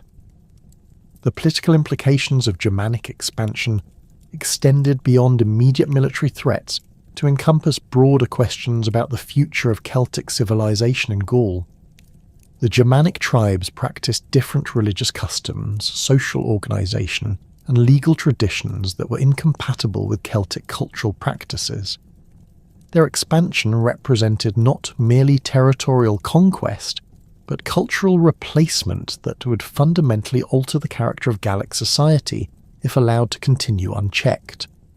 The Aedui appealed to Rome for assistance against Ariovistus, provided Caesar with the legal justification he needed to intervene in what might otherwise have been viewed as an internal Gallic conflict. The formal treaty between Rome and the Aedui created obligations for mutual military assistance that required Roman intervention when the tribe faced threats beyond its capacity to resist. The Aedui embassy to Rome, led by their most prominent nobles, presented evidence of Germanic atrocities and territorial seizures that violated established Celtic customs and threatened regional stability.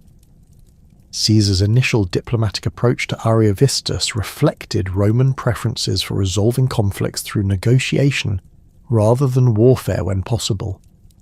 The proconsul dispatched envoys to the Germanic king requesting a meeting to discuss the territorial disputes and establish boundaries that would prevent future conflicts. The Roman diplomatic mission included interpreters familiar with Germanic customs and sufficient military escort to ensure the ambassador's safety while demonstrating Roman strength and determination. The Germanic response to Roman diplomatic overtures revealed Ariovistus's understanding of his strategic position and his confidence in his military capabilities. The king's rejection of Roman demands for territorial concessions was accompanied by threats against Roman allies and assertions of Germanic rights to conquered territories. Ariovistus claimed that his presence in Gaul was legitimate according to the customs of war, and that Roman interference in Germanic affairs was unjustified and unwelcome. The breakdown of diplomatic negotiations forced Caesar to prepare for military action against an enemy whose capabilities and intentions remained largely unknown. The intelligence gathered by Roman scouts and allied informants suggested that Ariovistus commanded forces comparable in size to those of major Celtic confederations, but with superior individual fighting skills and unfamiliar tactical methods. The Germanic army included significant numbers of cavalry mounted on horses bred for size and endurance rather than speed, creating mobile striking forces capable of devastating raids against Roman supply lines. The Roman military preparations for the campaign against Ariovistus reveal the logistical challenges involved in conducting operations in the interior of Gaul. The army required vast quantities of supplies, including food, weapons, and equipment that had to be transported across hundreds of kilometres of potentially hostile territory. The establishment of supply bases and communication lines demanded the cooperation of allied tribes and the construction of fortified depots that could protect essential resources from enemy raids. The psychological impact of the impending confrontation with Germanic forces created morale problems within the Roman army that threatened to undermine military effectiveness. Many legionaries had heard exaggerated accounts of Germanic size and ferocity that created fears about their ability to defeat such formidable enemies. The Germanic reputation for taking no prisoners and practicing human sacrifice added supernatural terror to natural concerns about facing unfamiliar opponents in foreign territory. Caesar's response to these morale problems demonstrated his understanding of military psychology and his skills as a commander who could inspire confidence in his troops. The proconsul addressed the entire army in a speech that emphasized Roman military superiority, the justice of their cause, and the opportunities for glory and enrichment that victory would provide. He reminded the legionaries of their recent triumph over the Helvetii and their proven ability to defeat any enemy through discipline, training, and superior equipment. The march toward Ariovistus's territory brought the Roman army into contact with the diverse populations and landscapes that characterized eastern Gaul. The route passed through territories controlled by various Celtic tribes whose loyalty to Rome remained uncertain, and whose cooperation was essential for the campaign's success. The army's passage required careful diplomacy to secure supplies and prevent the Germanic king from gaining additional allies among disaffected Gallic communities. The systematic conquest of Gallic territories that had characterized Caesar's campaigns from 58 to 53 BCE created underlying tensions that would eventually explode into the most dangerous threat to Roman authority since the Germanic invasions of the previous century. The brutal suppression of the Eburones, the devastating campaigns against the Belgae, and the increasingly harsh treatment of defeated tribes had generated widespread resentment among Celtic populations, who had initially viewed Roman expansion with cautious acceptance or even enthusiasm. By the winter of 53, 52 BCE, reports reaching tribal councils across Gaul spoke of Roman atrocities, the enslavement of entire populations, and the systematic destruction of traditional Celtic culture under the guise of civilization and order. The catalyst for what would become the Great Gallic Revolt emerged from the most unlikely source, the Carnates, a relatively small tribe whose territory encompassed the sacred groves where druids from across Gaul gathered annually to conduct their most important religious ceremonies. The Carnates had maintained a precarious neutrality during Caesar's earlier campaigns, neither actively supporting Roman expansion nor joining the various coalitions that had opposed it. Their decision to massacre the Roman merchants and settlers at Cenabum in early 52 BCE represented a calculated act of defiance that deliberately violated the sacred obligations of hospitality that governed Celtic society. The attack on Cenabum was coordinated with precision that demonstrated the sophisticated communication networks maintained by the druidic orders across Gaul. Within hours of the massacre, signal fires blazed from hilltops throughout Celtic territories, carrying news of the uprising to tribal councils hundreds of kilometres away. The speed of this communication system, which could transmit messages across the entire breadth of Gaul in a single day, revealed organisational capabilities that Roman intelligence had consistently underestimated. The Druids had spent years developing these networks, anticipating the moment when coordinated resistance would become necessary for Celtic survival. The psychological impact of the Cenabum massacre extended far beyond its immediate military significance. The Roman merchants and administrators who died in the attack represented the visible symbols of Roman authority in regions that had submitted to Caesar's rule. Their deaths demonstrated that Roman power was not absolute, and that Celtic warriors retained the capacity to strike back against their conquerors. The brutality of the killings, which included the torture and ritual sacrifice of Roman officials, reflected the depth of Celtic anger and the influence of druidic teachings that portrayed the Romans as enemies of the gods. The tribal response to the Carnutes' action revealed the extent of anti-Roman sentiment that had been building throughout Gaul during Caesar's campaigns. The Arverni, who'd remained largely neutral since their defeat by earlier Roman commanders, emerged as the leading advocates for coordinated resistance. Their nobles, meeting in secret councils held in remote mountain sanctuaries, debated the possibility of uniting all Gallic tribes under a single military command, capable of challenging Roman supremacy. The discussions involved representatives from dozens of tribes, creating a pan-Gallic political movement unprecedented in Celtic history. The emergence of Vercingetorix as the leader of this resistance movement represented a fundamental transformation in Celtic political organisation. The young Arverni noble, whose name meant Great King of Warriors, possessed the charismatic personality and military expertise necessary to unite tribes that had spent centuries fighting each other. His background combined traditional Celtic warrior training with exposure to Roman military methods gained through his father's earlier collaborations with Roman commanders. This unique combination of Celtic cultural authenticity and tactical sophistication made him the ideal leader for a movement that required both traditional legitimacy and innovative strategy. Vercingetorix's rise to power within the Arverni Confederation demonstrated his political skills and understanding of Celtic social dynamics.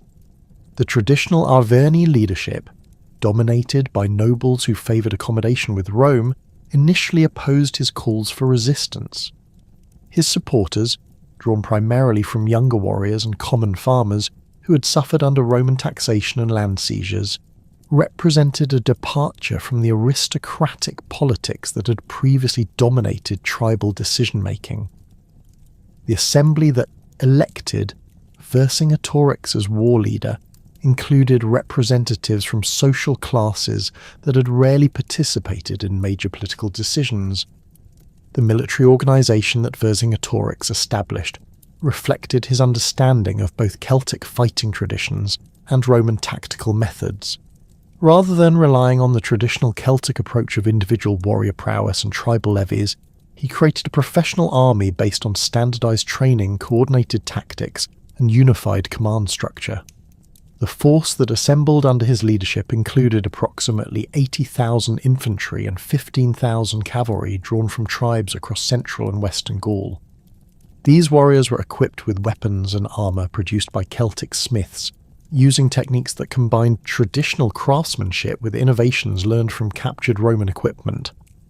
The strategic planning that preceded the revolt demonstrated Vercingetorix's sophisticated understanding of the challenges involved in confronting Roman military superiority.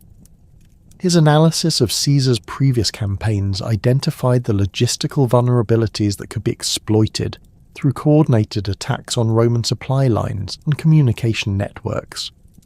The plan involved simultaneous uprisings across multiple regions that would force the Romans to divide their forces while preventing them from concentrating their strength against individual tribal armies. The initial phase of the revolt achieved remarkable success through its coordination and timing. Tribes across Gaul rose simultaneously, attacking Roman garrisons, supply depots and administrative centres with precision that caught the Romans completely unprepared.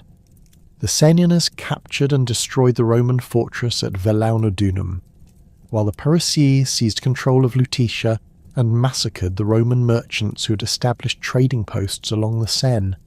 The speed and scope of these coordinated attacks demonstrated the effectiveness of the communication networks that the Druids had developed over years of careful planning. The Roman response to the initial uprising revealed the extent to which Caesar's earlier successes had created overconfidence in Roman military capabilities. The scattered Roman forces distributed across Gaul in small garrisons designed to maintain order rather than fight major battles, found themselves isolated and outnumbered by Celtic forces that had achieved tactical surprise. Many Roman commanders, accustomed to dealing with individual tribal uprisings, failed to recognize the coordinated nature of the revolt and responded with conventional tactics that proved inadequate against the unified Celtic strategy. Caesar's personal situation when news of the revolt reached him in Cisalpine Gaul reflected the political pressures that had driven his Gallic campaigns from their inception. The proconsul was deeply involved in Roman political maneuvering related to his consulship ambitions and the growing tensions with Pompey that would eventually lead to civil war. The Gallic uprising threatened to destroy the military reputation and financial resources that formed the foundation of his political power. His immediate departure for Gaul, despite the winter weather and political risks, demonstrated his recognition that the revolt posed an existential threat to his career and possibly his life. The march that brought Caesar back to Gaul showcased the organizational capabilities that had made Roman expansion possible. Despite the winter conditions and the need for secrecy, the proconsul assembled a force of approximately 10,000 men and crossed the snow-covered Alps in a journey that took less than 3 weeks. The speed of this movement, achieved through careful logistical planning and the discipline of veteran soldiers, enabled Caesar to reach his scattered forces before the revolt could achieve complete success. The psychological impact of his unexpected arrival in Gaul demoralized Celtic forces, who had believed that the Roman commander was trapped in Italy by winter weather and political obligations. The siege of Gergovia represented the first major test of strength between Caesar's reorganized forces and Vercingetorix's unified Celtic army. The Arverni capital, built on a plateau that rose nearly 400 meters above the surrounding valley, presented formidable defensive advantages that maximized Celtic strengths while minimizing Roman tactical superiority. The city's fortifications, constructed using traditional Celtic techniques enhanced by innovations learned from Roman siege warfare, created defensive barriers that could not be overcome through conventional assault methods. The terrain surrounding Gergovia forced Caesar to abandon the siege tactics that had proven successful against other Celtic strongholds. The steep slopes that protected the city made it impossible to construct the circumvallation walls that had been decisive in earlier sieges. Roman siege engines, designed for use on level ground, could not be positioned effectively against targets located on elevated terrain. The Celtic defenders, fighting from prepared positions with intimate knowledge of local geography, possessed advantages that negated Roman superiority in equipment and training. Vercingetorix's defensive strategy at Gergovia demonstrated his evolution from a traditional Celtic war leader into a sophisticated military commander capable of matching Roman tactical expertise.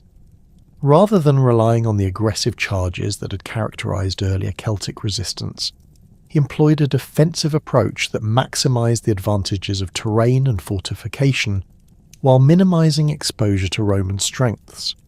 The Celtic forces were organized into specialized units assigned to specific defensive sectors, creating a coordinated defense that could respond flexibly to Roman attacks while maintaining overall tactical coherence. The Celtic cavalry operations during the siege revealed the effectiveness of Vercingetorix's military reforms. The mounted warriors, traditionally used for reconnaissance and pursuit, were organized into coordinated units capable of conducting complex tactical maneuvers. These cavalry forces, numbering approximately 8,000 men, maintained constant pressure on Roman supply lines, while preventing the Romans from establishing secure communications with their bases in conquered territories. The effectiveness of these operations forced Caesar to divert significant resources to protecting his logistics, weakening his ability to maintain pressure on the besieged city. The Roman assault on Gergovia that resulted in Caesar's first major defeat in Gaul demonstrated the limitations of Roman tactical methods when confronted with prepared defences and unified Celtic resistance. The attack, launched against the southern slope of the plateau, involved approximately 15,000 legionaries advancing in coordinated formations designed to overwhelm Celtic defensive positions through superior discipline and equipment.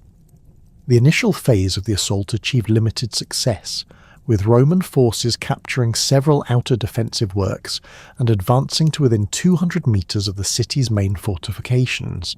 The Celtic counterattack that repulsed the Roman assault showcased the military capabilities that Vercingetorix had developed through his reforms. The defenders, rather than meeting the Roman advance with individual acts of heroism, responded with coordinated tactical movements that concentrated superior numbers against isolated Roman units. The Celtic warriors, fighting from prepared positions with clear fields of fire, inflicted heavy casualties on the advancing legionaries while maintaining their own formation integrity. The psychological impact of this successful defence, combined with the arrival of Celtic reinforcements from other tribes, forced Caesar to order a general retreat that left nearly 700 Roman soldiers dead on the battlefield. The aftermath of Gergovia transformed the political dynamics of the Gallic revolt by demonstrating that Roman forces could be defeated through proper tactics and unified command. The victory attracted additional tribes to Vercingetorix's coalition, including some that had previously maintained neutrality or even collaborated with Roman forces. The Aedui, Caesar's most important Gallic allies, began secret negotiations with the Celtic Confederation while publicly maintaining their loyalty to Rome. The defection of such a crucial ally threatened to collapse the entire structure of Roman control in Gaul. The strategic situation that emerged after Gergovia forced both commanders to reconsider their approaches to the conflict.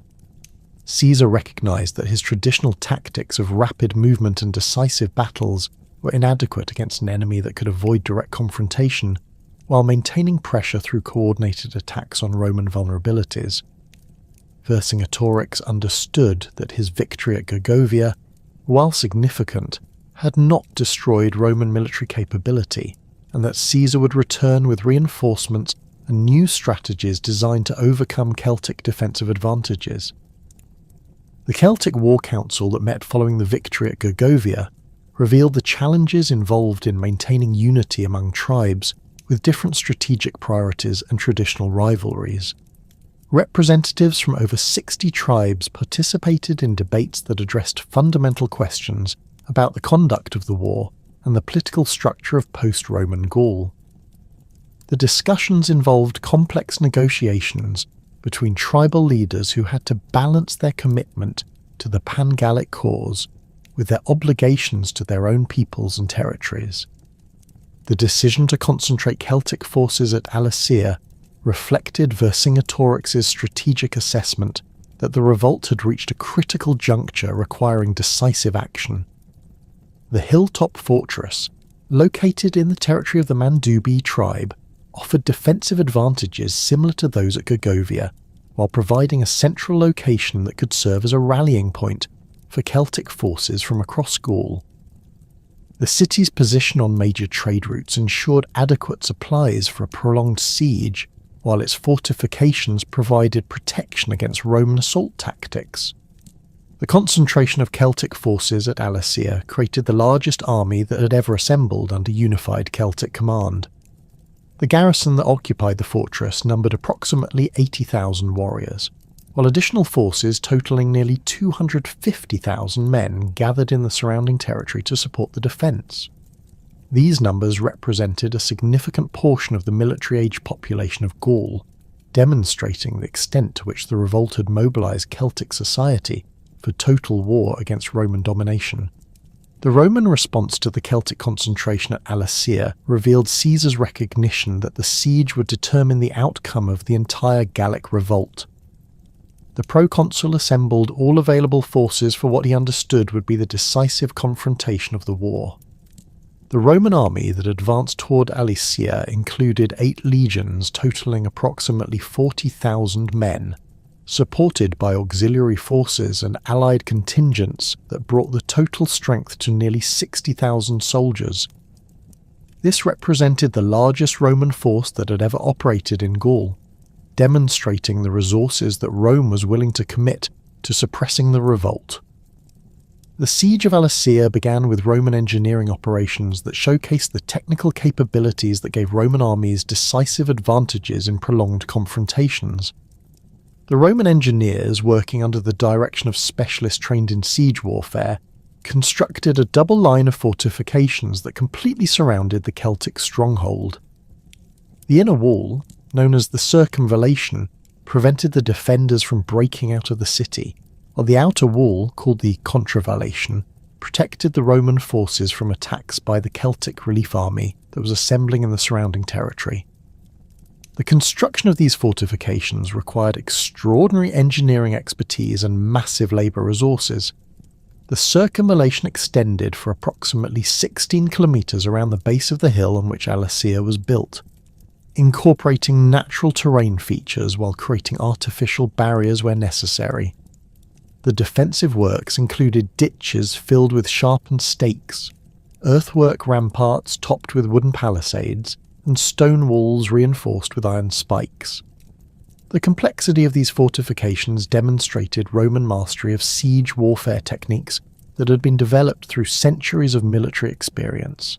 The contravallation, built to protect the Roman forces from external attack, extended for nearly 21 kilometres and incorporated even more sophisticated defensive features. The outer wall included multiple lines of obstacles designed to break up attacking formations and channel enemy forces into killing zones where Roman weapons could achieve maximum effectiveness. The engineering challenges involved in constructing these fortifications while maintaining the siege of Alesia required coordination between thousands of soldiers working in specialised teams under constant threat of Celtic attack. The impact of the siege on the civilian population of Alesia revealed the brutal realities of ancient warfare and the human cost of the Gallic revolt. The city's normal population of approximately 15,000 inhabitants was swollen by the presence of 80,000 warriors and their followers, creating overcrowding that strained food supplies and sanitation systems. The Roman blockade prevented the delivery of supplies from the surrounding territory, forcing the defenders to ration their resources while maintaining their military effectiveness. The psychological warfare that accompanied the siege demonstrated the sophisticated understanding of human nature that characterized both Roman and Celtic military leadership. Caesar ordered the construction of siege towers and artillery positions that created constant pressure on the defenders while demonstrating Roman determination to continue the siege indefinitely. Vercingetorix responded by organising displays of Celtic unity and determination, including religious ceremonies conducted by druids who proclaimed divine support for the resistance. The arrival of the Celtic relief army transformed the siege into a three-way battle that tested the tactical capabilities of all participants.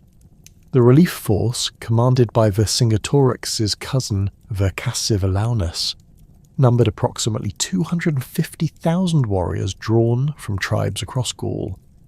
This massive army represented the largest military force that had ever assembled in Celtic Europe, demonstrating the extent to which the revolt had mobilised the entire population of Gaul for the struggle against Roman domination. The tactical challenges facing the relief army revealed the difficulties involved in coordinating operations between large military forces without modern communication systems. The Celtic commanders had to coordinate attacks by the relief army with breakout attempts by the forces trapped in Alesia, while maintaining pressure on the Roman fortifications that separated these two forces. The complexity of these operations required precise timing and coordination that tested the limits of Celtic military organisation. The final Battle of Alesia began with a coordinated Celtic assault that attacked the Roman fortifications from both directions simultaneously. The warriors trapped in the city launched a desperate breakout attempt while the relief army assaulted the contravallation from the outside. The Roman forces, caught between these two attacks, found themselves fighting on multiple fronts while maintaining the structural integrity of their defensive positions. The intensity of the fighting which continued for several hours, created casualties on all sides that demonstrated the desperation of the Celtic cause and the determination of Roman resistance. The decisive moment of the battle came when Caesar personally led a cavalry charge that broke through the Celtic lines and created panic among the relief army. The proconsul's appearance on the battlefield, recognizable by his distinctive scarlet cloak and the veteran cavalry units that accompanied him, had a psychological impact that exceeded its immediate tactical significance. The Celtic warriors, many of whom had never seen the Roman commander who had conquered their territories, were demoralized by his presence and began to withdraw from positions they had held throughout the day. The collapse of the Celtic relief army marked the effective end of organized resistance to Roman rule in Gaul. The massive force that had represented the last hope of Celtic independence dissolved into scattered groups of fleeing warriors who abandoned their weapons and equipment in their haste to escape Roman pursuit. The psychological impact of this defeat extended far beyond its immediate military consequences, demonstrating to Celtic populations throughout Gaul that Roman military superiority was absolute and that further resistance was futile. The surrender of Vercingetorix represented both a personal tragedy and a symbolic end to Celtic independence in Gaul. The Celtic leader's decision to sacrifice himself in hopes of securing better treatment for his followers demonstrated the personal honour that characterised Celtic warrior culture. His appearance before Caesar, dressed in his finest armour and weapons, created a dramatic confrontation between the two leaders who had dominated the final phase of the Gallic Wars. The Roman treatment of the captured Celtic leader, who was kept as a prisoner for 6 years before being executed during Caesar's triumph, reflected the political requirements of Roman victory rather than personal animosity between the commanders. The systematic destruction of organised Celtic resistance at Alesia marked the beginning of a profound transformation that would reshape Gallic society more completely than any previous conquest in Roman history. The administrative challenges facing Caesar and his successors involved not merely governing a defeated population, but integrating nearly 4 million Celtic inhabitants into Roman political, legal, and cultural frameworks, while maintaining the economic productivity that made Gaul valuable to the empire. The process of Romanization that began in the immediate aftermath of the conquest would prove to be one of the most successful examples of cultural assimilation in the ancient world, creating a synthesis of Celtic and Roman traditions that would define the region's character for centuries. The initial administrative structure imposed on conquered Gaul reflected Roman experience in governing diverse populations while addressing the specific challenges presented by Celtic political organisation. Caesar's immediate concern involved preventing the resurgence of coordinated resistance through the systematic dismantling of tribal confederations that had made the Great Revolt possible. The traditional Celtic political structures, based on tribal assemblies and elected magistrates, were replaced by Roman administrative units that fragmented large tribal territories into smaller, more manageable civitates. These new administrative divisions deliberately separated traditional allies while grouping former enemies under common Roman authority, making future coordination of resistance virtually impossible. The establishment of the three Gauls represented the culmination of Augustus's administrative reforms and demonstrated Roman understanding of the geographic and cultural diversity that characterized the conquered territories. Gallia Aquitania encompassed the southwestern regions between the Pyrenees and the Loire River, including territories that had maintained distinct cultural identities influenced by contact with Iberian peoples. The province covered approximately 150,000 square kilometres and included over 40 civitates that reflected the complex tribal structures that had existed before the conquest. The administrative capital at Burdigala became a major commercial centre that facilitated trade between the Atlantic world and the Mediterranean basin. Gallia Lugdunensis, the largest of the three provinces, extended from the Loire Valley to the English Channel and included the territories of the most powerful pre-conquest tribal confederations. The province encompassed nearly 200,000 square kilometres and contain the economic heartland of Gaul, including the fertile agricultural regions that had supported large populations and the mineral resources that had funded Celtic military resistance. The capital at Lugdunum, strategically positioned at the confluence of the Rhone and Saone rivers, became the administrative centre for the entire Gallic prefecture and housed the altar of Rome and Augustus that served as the focal point for imperial cult activities. Gallia Belgica covered the northern territories from the Seine to the Rhine, including regions that had maintained the closest contacts with Germanic peoples across the frontier. The province's strategic importance derived from its position as a buffer against Germanic expansion and its control of trade routes connecting Britain with the continental interior. The administrative challenges in Belgica were complicated by the presence of Germanic settlers who had crossed the Rhine during the pre-conquest period and Celtic populations who had adopted Germanic cultural practices through centuries of contact and intermarriage. The gradual adoption of Roman law represented one of the most significant aspects of the Romanization process, fundamentally altering the legal relationships that governed Celtic society. The traditional Celtic legal system, maintained by druids who memorized vast collections of precedents and procedures, was based on customary law that varied between tribes and emphasized collective responsibility for individual actions. Roman law, codified in written statutes and administered by professional magistrates, introduced concepts of individual legal responsibility and standardized procedures that applied uniformly across all territories under Roman control. The transition from Celtic to Roman legal practices created opportunities for ambitious Gallic nobles who could master the complexities of Roman jurisprudence while maintaining their influence within their communities.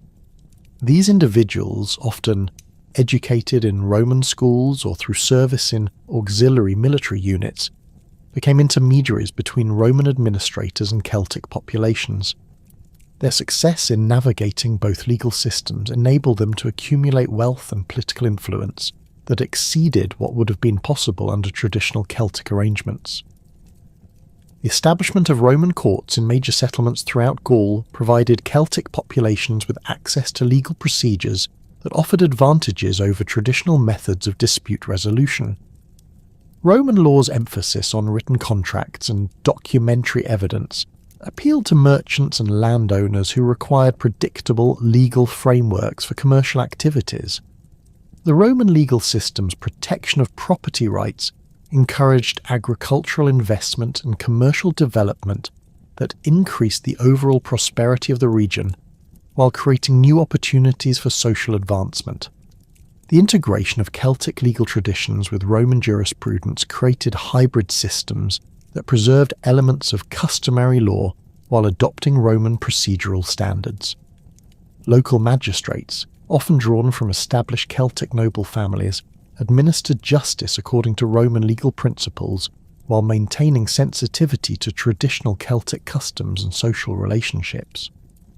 This synthesis enabled the legal system to function effectively while minimizing the cultural disruption that might have generated resistance to Roman authority. The transformation of Celtic languages under Roman influence represented a gradual process that varied significantly across different regions and social classes.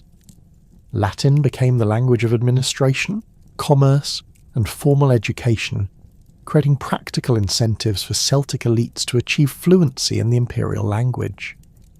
The Roman educational system, established in major urban centres throughout Gaul, provided instruction in Latin literature, rhetoric, and law that enabled Celtic nobles to participate fully in imperial political and cultural life.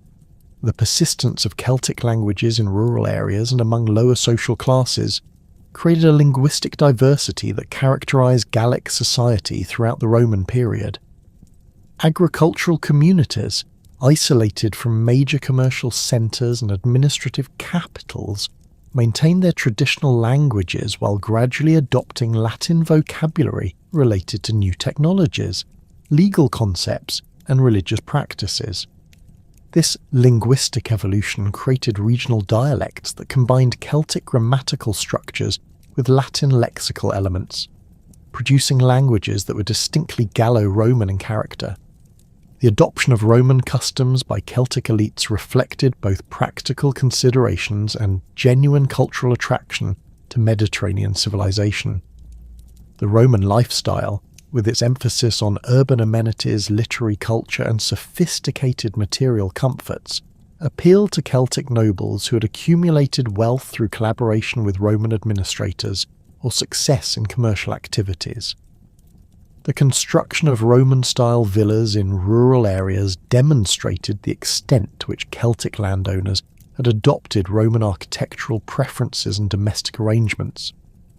The Roman bathing culture, with its emphasis on public socialization and physical wellness, found particular acceptance among Celtic populations who had maintained strong communal traditions. The construction of public baths in major settlements provided venues for social interaction that transcended traditional tribal boundaries while introducing Roman concepts of civic life and public responsibility. These facilities, often funded by wealthy Celtic benefactors seeking to demonstrate their Roman credentials, became focal points for the development of urban culture in previously rural societies. The transformation of Celtic settlements into Roman-style cities represented one of the most visible aspects of the Romanization process. The traditional Celtic oppida, built on elevated terrain for defensive purposes, were gradually abandoned in favour of new urban centres constructed according to Roman planning principles. These new cities, laid out in regular grids with central forums, public buildings, and residential districts, provided the infrastructure necessary for Roman administrative and commercial activities, while offering improved living conditions for urban populations. The forum complexes that anchored these new urban centres served multiple functions that went beyond their immediate practical purposes.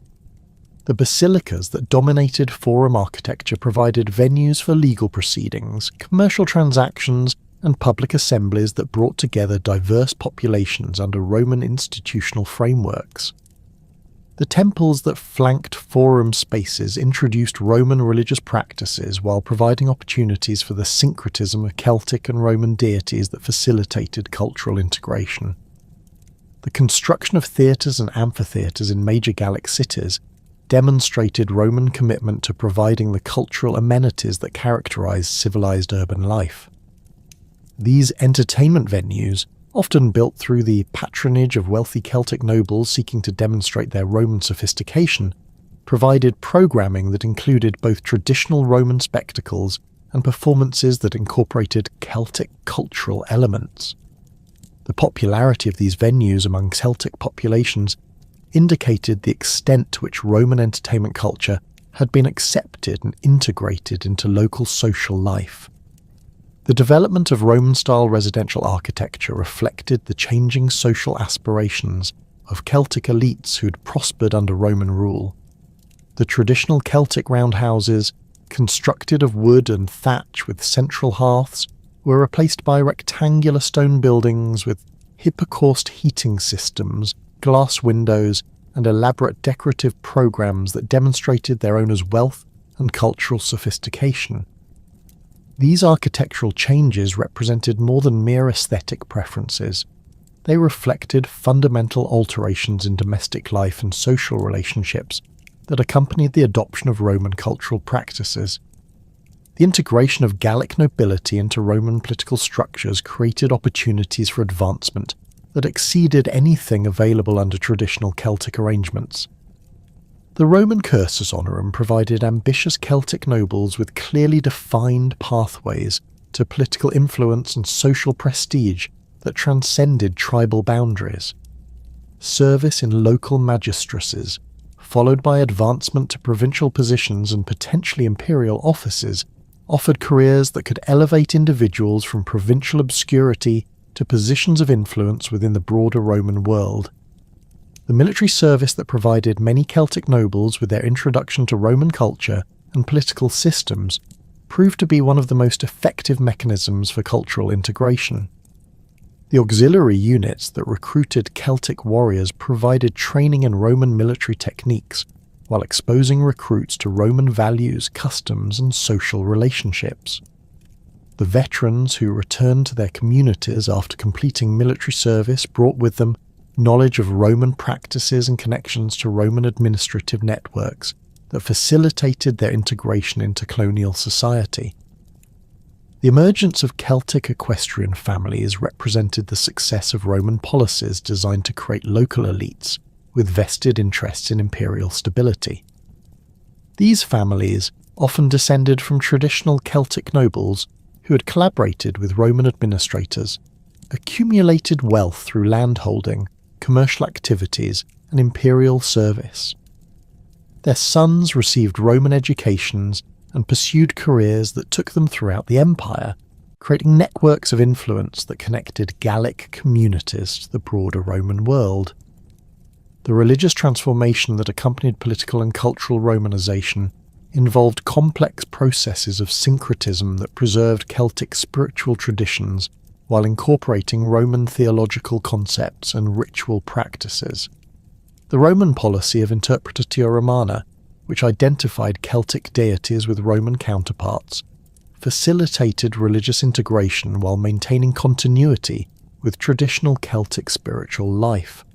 The Celtic god Lugus became associated with Mercury, Epona with Diana, and Cernunnos with Silvanus, creating theological syntheses that satisfied both Celtic religious sensibilities and Roman administrative requirements. The construction of Romano-Celtic temples throughout Gaul demonstrated the architectural expression of these religious syntheses.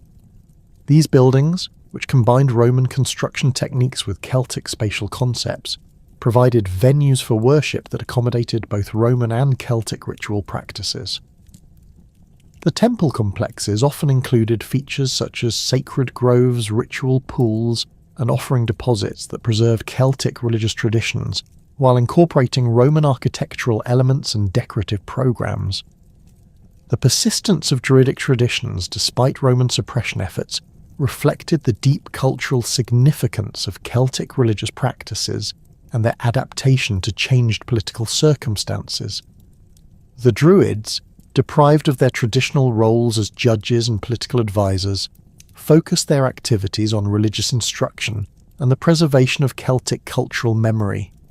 Their schools, relocated to remote areas beyond direct Roman supervision, continued to train priests and scholars who maintained Celtic intellectual traditions while adapting to the realities of Roman rule. The economic transformation that accompanied Romanization created new opportunities for wealth accumulation while altering traditional patterns of production and exchange. The Roman monetary system, based on standardized coinage and credit mechanisms, replaced the Celtic economies that had relied on barter, gift exchange, and the accumulation of portable wealth in the form of livestock and precious metals. The introduction of Roman commercial law and banking practices facilitated trade relationships that connected Gallic producers to Mediterranean markets, while providing access to manufactured goods and luxury items that had previously been available only to tribal elites. The agricultural innovations that Roman landowners introduced to Gallic territories increased productivity while altering traditional farming practices and social relationships. The Roman villa system, based on slave labour and market-oriented production, replaced the Celtic agricultural arrangements that had emphasised subsistence farming and communal land use. The introduction of new crops, improved livestock breeds, and advanced agricultural techniques increased the overall productivity of Gallic agriculture, while creating surplus production that could support larger urban populations and generate wealth for landowners. The development of manufacturing industries in Roman Gaul reflected both the availability of skilled Celtic craftsmen and the demand for goods created by increased urbanization and commercial activity. The pottery workshops that emerged in major urban centres produced vessels that combined Roman forms with Celtic decorative traditions, creating distinctive Gallo-Roman ceramic styles that found markets throughout the Western Empire. The metalworking industries that had produced weapons and ornaments for Celtic warriors adapted their skills to Roman market demands, creating tools, household items and decorative objects that reflected the synthesis of Celtic craftsmanship with Roman aesthetic preferences. The road network that connected Gallic cities to each other and to the broader Roman world represented one of the most significant infrastructure investments of the early imperial period. The construction of paved roads according to Roman engineering standards facilitated commercial transportation, while providing the communication links necessary for effective administration. The road system also enabled the rapid movement of military forces when necessary, ensuring that Roman authority could be maintained even in remote areas where local populations might be tempted to resist imperial control. The educational institutions that emerged in major Gallic cities provided the training necessary for Celtic youth to participate fully in Roman cultural and political life had, by the early 2nd century CE, produced a generation of thoroughly Romanized Gauls whose talents and ambitions would contribute significantly to the empire's military, economic, and intellectual development. These men, fluent in both Latin and their ancestral Celtic languages, possessed intimate knowledge of local conditions combined with Roman administrative expertise that made them invaluable to imperial governance. Their integration into Roman military and civilian hierarchies represented the culmination of the Romanization process, while simultaneously creating new opportunities for Gallic influence within the broader imperial system. The military contributions of Gallic soldiers to Roman imperial expansion began with the auxiliary units that had been recruited during Caesar's conquest, but evolved into something far more significant during the 1st and 2nd centuries CE. The traditional Celtic warrior culture, with its emphasis on personal courage and loyalty to commanders, adapted remarkably well to Roman military discipline and tactical requirements. Gallic recruits brought physical advantages that complemented Roman training methods. Their typically larger stature, developed through generations of agricultural work and warrior traditions, made them formidable heavy infantry soldiers, while their cultural familiarity with horses and horsemanship created some of the empire's most effective cavalry units. The Gallic cavalry units that served throughout the Roman Empire gained particular renown for their effectiveness in frontier warfare and their ability to adapt to diverse combat conditions. The Ala Gallorum, recruited primarily from the Treveri and Remi tribes, served with distinction in Britain, Germania, and Dacia, earning battle honours that were inscribed on their unit standards and commemorated in stone monuments erected in their garrison towns. These horsemen retained elements of their Celtic fighting traditions, including the use of long cavalry swords and distinctive shield designs, while adopting Roman tactical formations and command structures that maximised their effectiveness in coordinated operations. The integration of Gallic soldiers into the regular legions represented a more profound transformation than their service in auxiliary units. By the reign of Trajan, men of Gallic origin comprised approximately 30% of the legionary centurions serving in the Rhine and Danube frontier armies, reflecting both their military competence and their complete integration into Roman military culture. These officers, many of whom had begun their careers as common soldiers in auxiliary units, demonstrated the meritocratic aspects of Roman military service, while maintaining connections to their Gallic communities that facilitated recruitment and local relations. The First Legion Minervia, stationed at Bonn, exemplified the Gallic contribution to Roman military effectiveness. Originally recruited from Germanic tribes, the legion gradually incorporated increasing numbers of Gallic volunteers who brought local knowledge and cultural connections that enhanced the unit's effectiveness in frontier operations. The legion's service record, spanning campaigns in Dacia, Mesopotamia, and Germania, demonstrated the reliability and effectiveness of Gallic soldiers in the most challenging military environments. The unit's distinctive boar standard, reflecting Celtic religious symbolism, illustrated the synthesis of Celtic and Roman military traditions that characterized these formations. The Gallic contribution to Roman military engineering reflected the technical skills that Celtic craftsmen had developed over centuries of metalworking and construction. The siege engines constructed by Gallic engineers during Trajan's Dacian campaigns incorporated innovations that improved upon traditional Roman designs, including counterweight systems that increased the range and accuracy of catapults and ballistae. These technical improvements, developed through the application of Celtic mechanical knowledge to Roman engineering principles, enhanced the effectiveness of Roman siege warfare while demonstrating the value of cultural synthesis in military technology.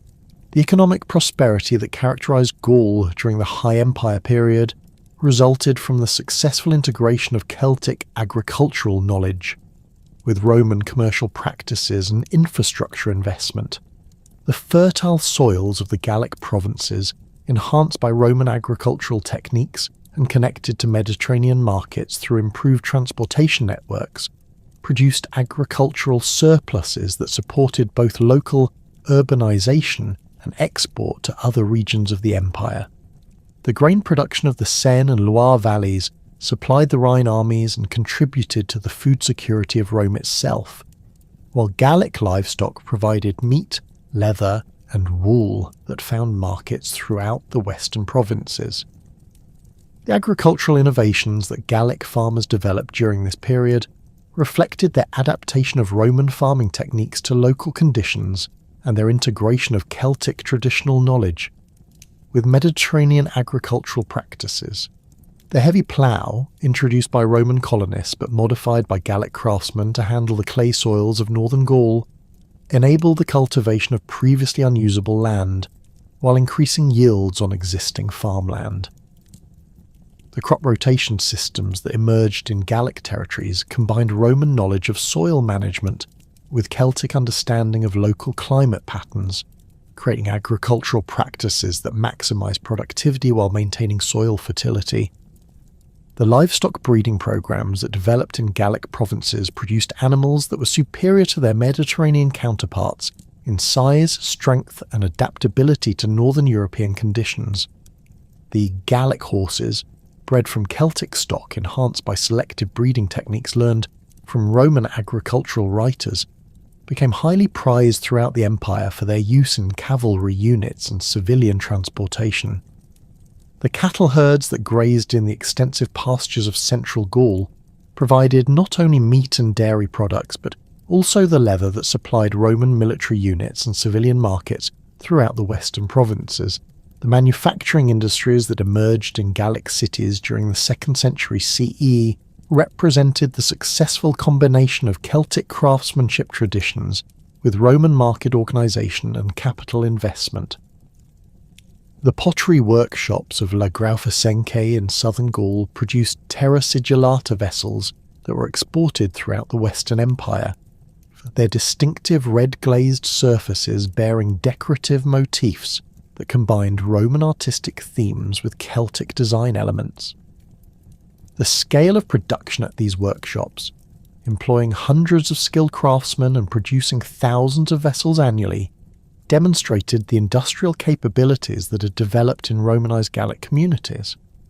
The metalworking industries that had produced weapons and ornaments for Celtic warriors adapted their skills to Roman market demands while maintaining the technical excellence that had characterized Celtic craftsmanship for centuries.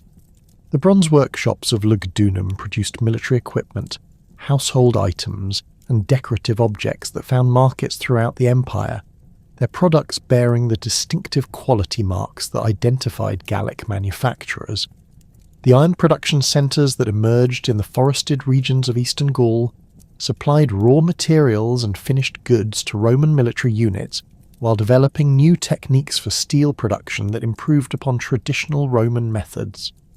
The textile industries that developed in Gallic cities built upon the sheep-raising traditions of Celtic communities while incorporating Roman techniques for wool processing and cloth production.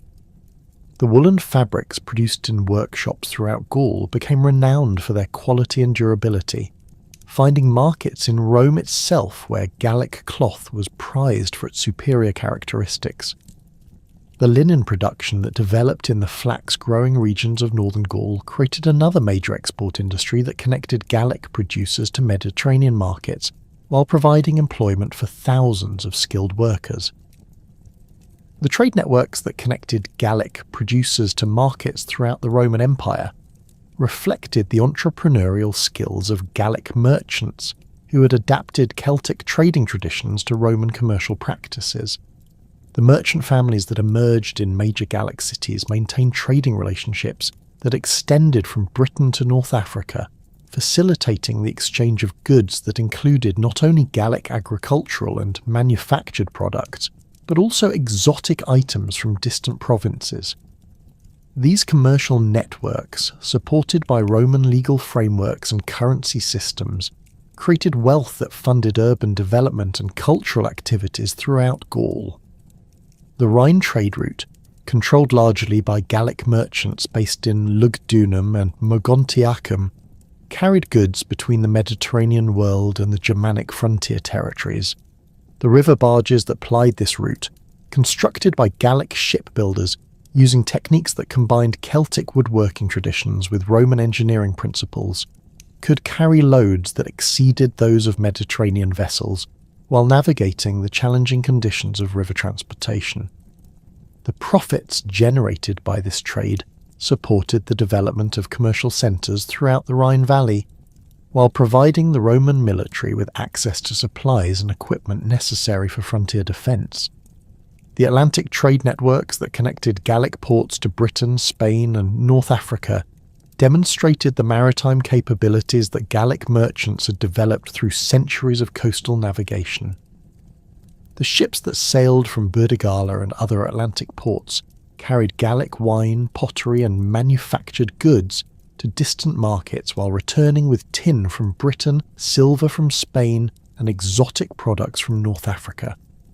These commercial relationships, facilitated by Roman legal protections and currency systems, created prosperity that extended far beyond the immediate coastal regions to include the interior territories that produced the goods being traded.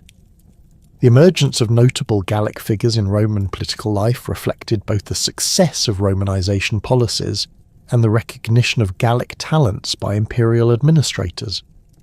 Marcus Valerius Asiaticus, born in Vienne to a prominent Gallic family, achieved the consulship under Caligula and became one of the wealthiest and most influential men in Rome. His career, which included successful military commands and extensive business interests, demonstrated the opportunities available to ambitious Gauls who could navigate the complexities of Roman political life while maintaining their connections to Gallic communities. The literary contributions of Gallic writers to Roman cultural life began with figures like Pomponius Mela, the geographer whose work provided detailed descriptions of Gallic territories and peoples that influenced Roman understanding of the region for centuries. His writings, based on personal knowledge of Gallic geography and customs, offered insights into Celtic culture that complemented the military and administrative perspectives that dominated Roman literature about Gaul. The accuracy of his geographical descriptions and the sophistication of his analytical approach demonstrated the intellectual capabilities of educated Gauls who had mastered Roman literary traditions. The rhetorical schools that flourished in Gallic cities during the 2nd century CE produced orators whose skills rivaled those of their counterparts in Rome and Athens. The teachers who staffed these institutions, many of whom were Gauls who had studied in Rome or Athens before returning to their homeland, created educational programs that combined Roman rhetorical techniques with Celtic oral traditions. The students who emerged from these schools possessed oratorical abilities that enabled them to pursue successful careers in law, politics, and administration throughout the empire. The philosophical contributions of Gallic intellectuals reflected their synthesis of Celtic wisdom traditions with Roman and Greek philosophical systems. The druids, despite official suppression of their political and judicial functions, continued to serve as repositories of Celtic intellectual traditions, while adapting their teachings to accommodate Roman religious and philosophical concepts. Their influence on Gallic intellectual life, though less visible than during the pre-conquest period, continued to shape the way educated Gauls approached questions of ethics, natural philosophy, and religious practice. The development of Gallo-Roman culture represented one of the most successful examples of cultural synthesis in the ancient world, creating traditions that preserved essential elements of Celtic identity while fully embracing Roman civilization. The religious practices that emerged from this synthesis combined Celtic deities and ritual traditions with Roman theological concepts and architectural forms, creating spiritual traditions that satisfied both Celtic religious sensibilities and Roman administrative requirements. The temples that housed these synthetic religious practices featured architectural elements that reflected both Roman construction techniques and Celtic spatial concepts, creating sacred spaces that served diverse religious communities.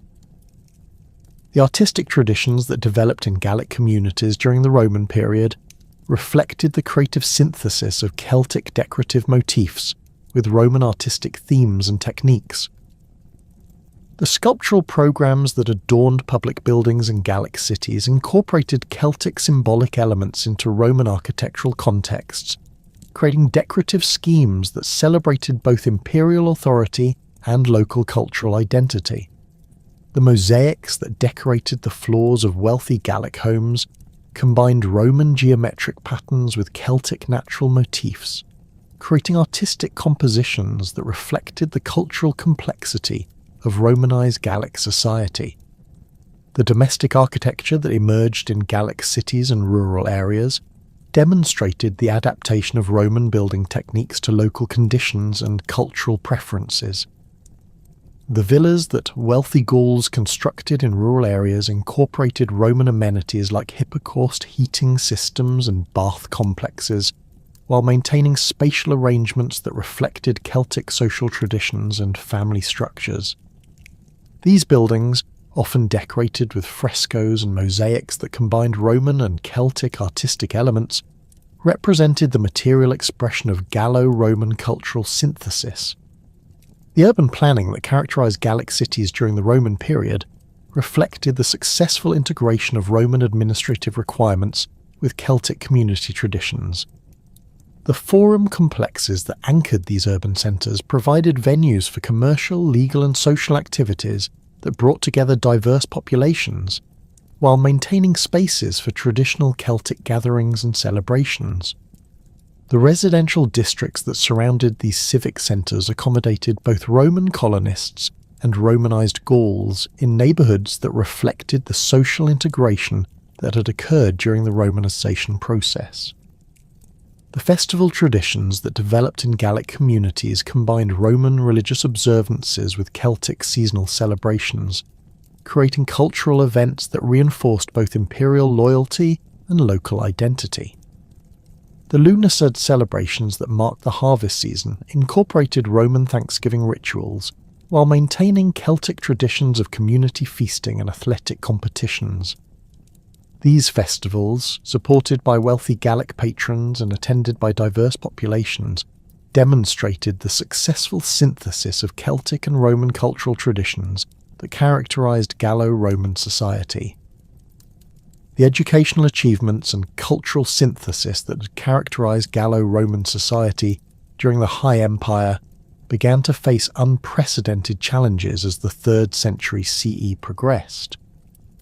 The stability that had enabled Gallic communities to flourish under Roman rule gradually eroded under the pressure of military crises, economic disruption, and political fragmentation that would fundamentally alter the relationship between Gaul and the broader Roman world.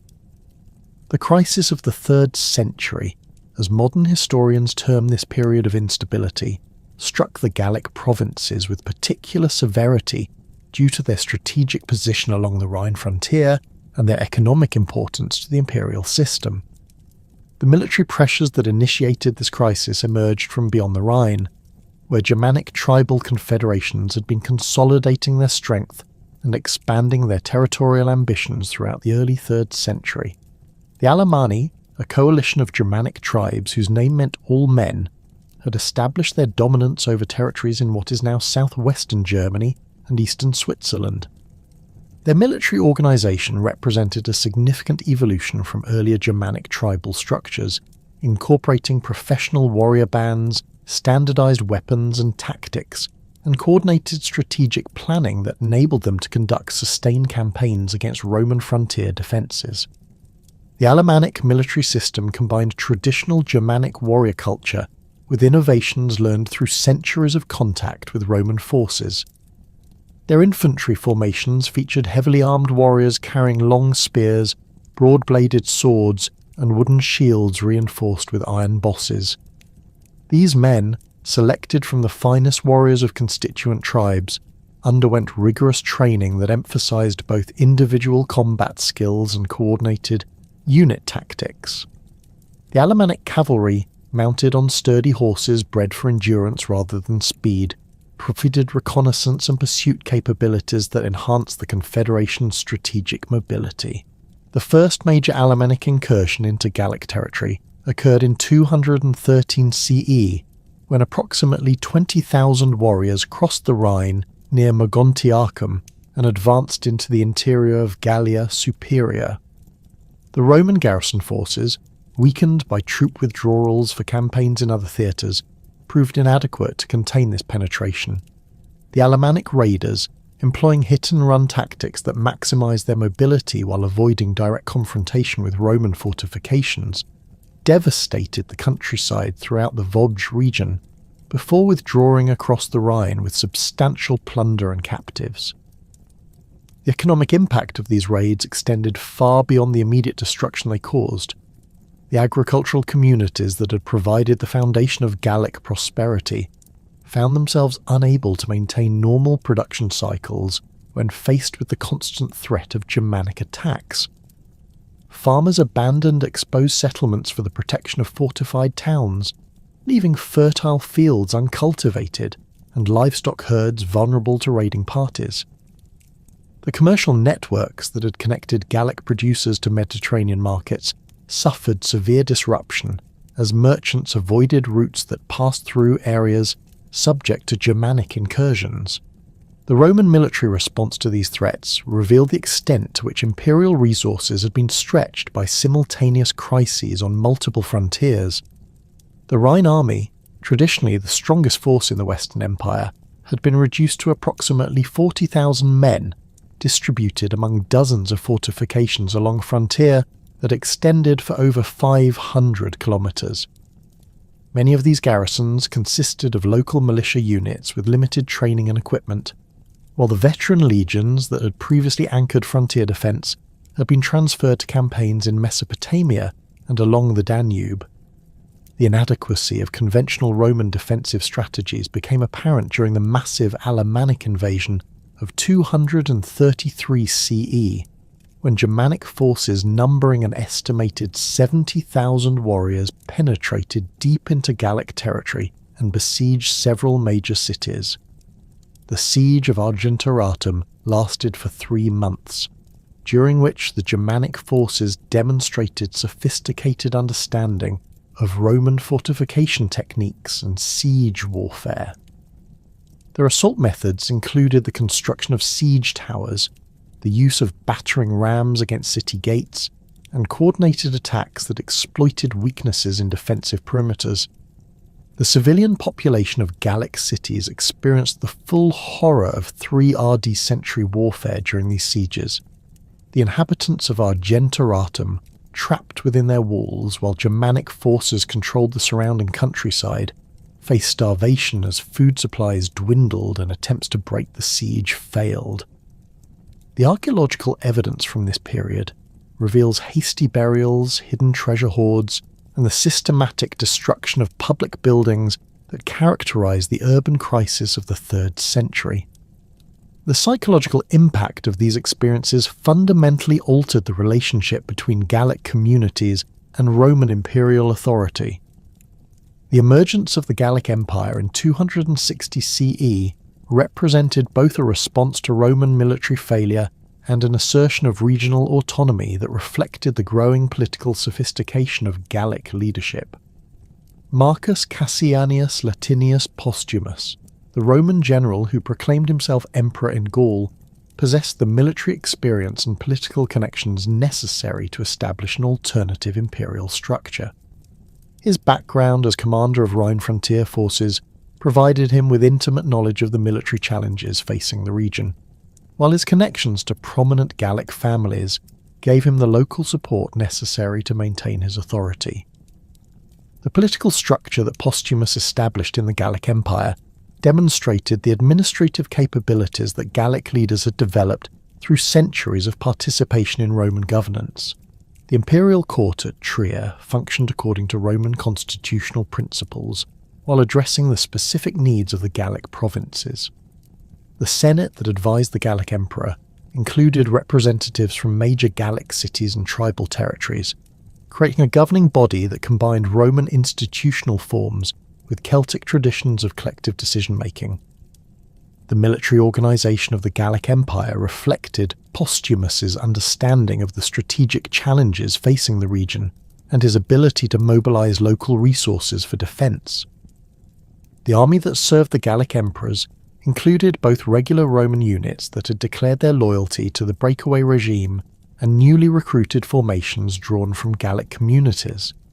These forces, numbering approximately 60,000 men at the height of the Gallic Empire's power, were equipped with standardized weapons and armor produced in workshops throughout the region. The economic policies implemented by the Gallic Empire addressed the disruption caused by Germanic raids while maintaining the commercial relationships that had sustained Gallic prosperity. The imperial administration established state-controlled workshops that produced military equipment, pottery and textiles for both domestic consumption and export to other regions. The coinage issued by Gallic emperors maintained the silver content and artistic quality that characterized imperial currency, ensuring the continued acceptance of Gallic money in international trade. The defensive strategies employed by the Gallic Empire represented significant innovations in frontier warfare that would influence Roman military practice for centuries. Rather than relying solely on fixed fortifications along the Rhine, Postumus and his successors developed mobile defence systems that could respond rapidly to Germanic incursions. These forces, based in fortified camps located at strategic points throughout the interior, could concentrate quickly to confront major threats, while maintaining the flexibility necessary to pursue raiding parties and protect vulnerable communities. The success of these defensive innovations became apparent during the Alemannic invasion of 268 CE, when Gallic forces under the command of Victorinus defeated a Germanic army of approximately 40,000 warriors near Dura Cortorum. The battle demonstrated the effectiveness of coordinated infantry and cavalry operations that maximised the advantages of Roman training and equipment while adapting to the tactical challenges posed by Germanic warfare. The Gallic victory, achieved through superior discipline and tactical coordination, restored confidence in Roman military capabilities while demonstrating the effectiveness of regional leadership. The cultural policies of the Gallic Empire reflected the complex identity of Romanized Gallic society and the political requirements of maintaining legitimacy among diverse populations. The imperial court at Trier patronized both Roman and Celtic cultural traditions, sponsoring literary works that celebrated Gallic achievements while maintaining connections to classical Roman culture. The architectural projects undertaken during this period combined Roman construction techniques with decorative elements that reflected Celtic artistic traditions, creating buildings that express the synthetic culture of the Gallic Empire. The religious practices that flourished under the Gallic Empire demonstrated the continued vitality of Celtic spiritual traditions, despite centuries of Romanization. The imperial administration supported the restoration of Celtic temples and the revival of traditional festivals while maintaining the imperial cult that legitimized Roman political authority. The synthesis of Celtic and Roman religious practices that characterized this period created spiritual traditions that satisfied both traditional Celtic religious sensibilities and the political requirements of imperial governance. The reign of Victorinus marked the height of Gallic imperial power and demonstrated the military and administrative capabilities that had developed in the breakaway empire. his successful campaigns against both Germanic invaders and Roman forces sent to restore imperial unity showed the effectiveness of Gallic military organisation and the loyalty that the regime had earned among local populations. The economic prosperity that characterised his reign, evidenced by the high quality of coinage and the construction of public buildings, demonstrated the success of Gallic economic policies. The collapse of the Gallic Empire under Tetricus resulted from a combination of military pressure from the restored Roman Empire and internal political divisions that weakened the breakaway regime. The forces that Aurelian assembled for the reconquest of Gaul included veteran legions from the eastern campaigns and Germanic auxiliary units that provided the numerical superiority necessary to overcome Gallic resistance. The Battle of Chalons in 274 CE, where Tetricus's forces were decisively defeated, marked the end of Gallic independence and the restoration of Roman imperial authority. The reintegration of Gaul into the Roman Empire following the collapse of the Gallic Empire required extensive administrative reforms that addressed the changes that had occurred during the period of independence. The Diocletianic reforms that reorganised imperial administration created new provincial boundaries that reflected the political and economic realities that had emerged during the 3rd century crisis. The Prefecture of Gaul, established as one of 4 major administrative divisions of the empire, encompassed territories from Britain to Spain and included over 100 individual provinces. The military reorganisation that accompanied these administrative changes reflected the lessons learned during the crisis of the 3rd century and the need for more flexible defensive strategies. The Limitanei, frontier forces stationed in fortified positions along the Rhine, were supplemented by comitatenses, mobile field armies that could respond rapidly to threats anywhere within the prefecture. These forces, numbering approximately 150,000 men throughout the Gallic provinces, represented the largest military commitment that Rome had ever made to the defence of the region. The fortification programs that characterised the late 3rd and early 4th centuries demonstrated the continued importance of Gallic territories to imperial security and the recognition that traditional defensive strategies required modification to address new threats. The construction of the Saxon shore forts along the Channel coast reflected concerns about seaborne raids from Germanic tribes in northern Europe. These fortifications, built according to the latest military engineering principles, featured thick walls, projecting towers and sophisticated gate systems that could withstand prolonged sieges. The economic recovery that followed the restoration of Roman authority in Gaul demonstrated the resilience of Gallic society and the effectiveness of imperial policies designed to restore prosperity. The agricultural revival that began in the 280 SCE benefited from imperial investment in infrastructure and the security provided by strengthened frontier defences. The commercial networks that had been disrupted during the crisis period gradually resumed operations, connecting Gallic producers to markets throughout the empire, while providing employment for thousands of merchants, craftsmen, and transport workers.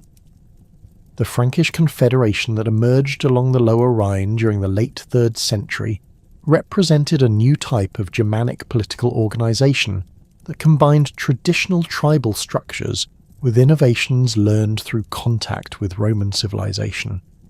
The Salian Franks, who occupied territories in what is now the Netherlands and Belgium, developed agricultural and commercial practices that enabled them to support larger populations than previous Germanic societies. Their military organisation featured professional warrior bands equipped with standardised weapons and trained in coordinated tactics that enhanced their effectiveness against Roman forces. The initial Frankish incursions into Gallic territory during the 280 SCE demonstrated their superior organisation and tactical capabilities compared to earlier Germanic raiders. The Frankish forces that crossed the Rhine near Cologne in 286 CE numbered approximately 15,000 warriors organised into disciplined units that could conduct sustained campaigns rather than simple raids. Their advance into the interior of Gallia Belgica encountered minimal resistance from Roman forces that had been weakened by the recent political upheavals and military reorganisations. The establishment of Frankish settlements in northern Gaul marked the beginning of a demographic transformation that would fundamentally alter the ethnic composition of the region.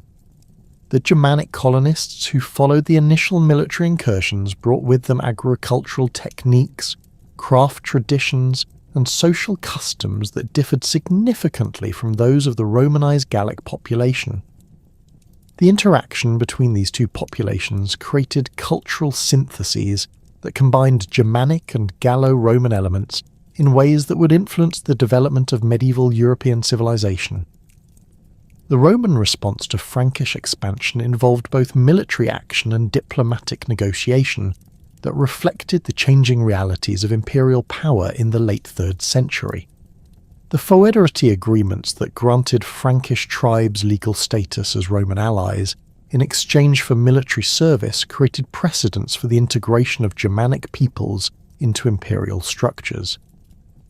These arrangements, while providing immediate military benefits, also established Germanic communities within Roman territory that would eventually challenge imperial authority.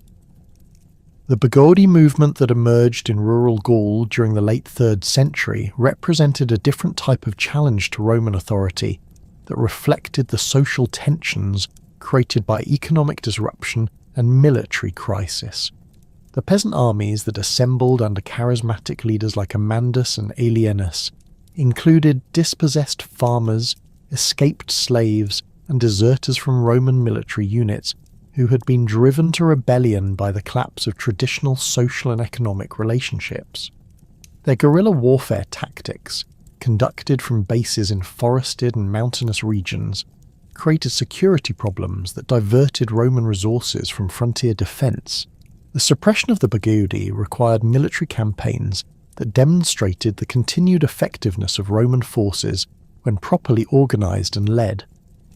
The operations conducted by Maximian and his subordinates between 285 and 286 CE systematically eliminated the rebel strongholds while addressing the underlying social and economic problems that had fueled the uprising. The clemency shown to surrendering rebels, combined with economic reforms that improved conditions for rural populations, demonstrated the sophisticated understanding of counterinsurgency that Roman administrators had developed. The religious changes that characterized the late 3rd and early 4th centuries reflected the broader cultural transformations that were occurring throughout the Roman Empire. The spread of Christianity in Gallic communities created new forms of social organization and cultural identity that competed with traditional Roman and Celtic religious practices. The martyrdom of St. Denis at Lutetia in 250 CE and the subsequent development of Christian communities throughout Gaul demonstrated the appeal of the new religion to populations seeking spiritual comfort during times of crisis and uncertainty. The administrative reforms that Constantine implemented in Gaul during the early 4th century created governmental structures that would persist long after the collapse of Roman imperial authority. The establishment of Trier as an imperial capital brought increased resources and attention to the Gallic provinces, while creating administrative precedents that would influence the development of medieval European governance. The legal and administrative innovations that emerged from this period combined Roman institutional traditions with local customs and practices that reflected the unique character of Gallic society. The continued Germanic pressure on the Rhine frontier throughout the 4th century demonstrated the persistence of the demographic and political forces that had created the 3 AD century crisis. The Alemannic invasions of 356 and 357 CE, defeated by Julian in campaigns that restored his military reputation, showed that the fundamental strategic challenges facing Gaul remained unresolved despite the administrative and military reforms of the previous decades. The Germanic tribes continued to grow in strength and organisation, while Roman resources became increasingly stretched by commitments on multiple frontiers. The gradual transformation of Roman Gaul into a series of Germanic kingdoms during the 5th century represented the culmination of processes that had begun during the crisis of the 3rd century, but the establishment of the Frankish kingdom under Clovis in 481 CE marked the definitive end of any remaining vestiges of independent Gallic political identity. The Merovingian dynasty that emerged from this consolidation created a political structure that, while incorporating some administrative remnants of Roman governance, fundamentally altered the social, legal, and cultural foundations that had sustained Gallo-Roman civilization for over 4 centuries. The Frankish conquest of the remaining Roman territories in northern Gaul proceeded through a combination of military campaigns and diplomatic negotiations that demonstrated Clovis's sophisticated understanding of both Germanic warrior culture and Roman administrative practices. The Battle of Soissons in 486 CE, where Clovis defeated Syagrius, the last Roman commander in Gaul, involved approximately 15,000 Frankish warriors organised into disciplined formations that combined traditional Germanic fighting methods with tactical innovations learned through decades of contact with Roman military forces. The Frankish warriors, equipped with their distinctive Francisca throwing axes, long spears and pattern-welded swords, overwhelmed the remaining Roman forces through coordinated infantry assaults supported by cavalry charges that exploited weaknesses in the Roman defensive formations.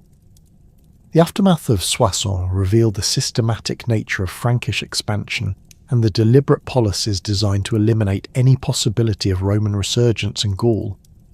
Clovis ordered the execution of Roman military commanders while incorporating their soldiers into Frankish formations, effectively destroying the institutional continuity that had connected late Roman Gaul to the imperial past. The administrative records that had maintained Roman legal and fiscal systems were either destroyed or appropriated by Frankish officials who lacked the training necessary to continue Roman governmental practices. The libraries that had preserved classical literature and legal texts in major Gallic cities were abandoned or converted to other purposes, severing the intellectual connections that had sustained Gallo-Roman culture. The expansion of Frankish authority throughout Gaul during the late 5th and early 6th centuries involved the systematic displacement of Gallo-Roman elites who had maintained their positions through collaboration with earlier Germanic rulers. The Visigothic territories in Aquitaine, conquered by Clovis between 507 and 511 CE, experienced particularly severe disruption as Frankish warriors seized estates that had been held by Roman senatorial families for generations. The new Frankish landowners, drawn from the warrior bands that had supported Clovis's campaigns, possessed neither the agricultural knowledge nor the commercial connections necessary to maintain the productivity that had characterized these territories under Roman rule.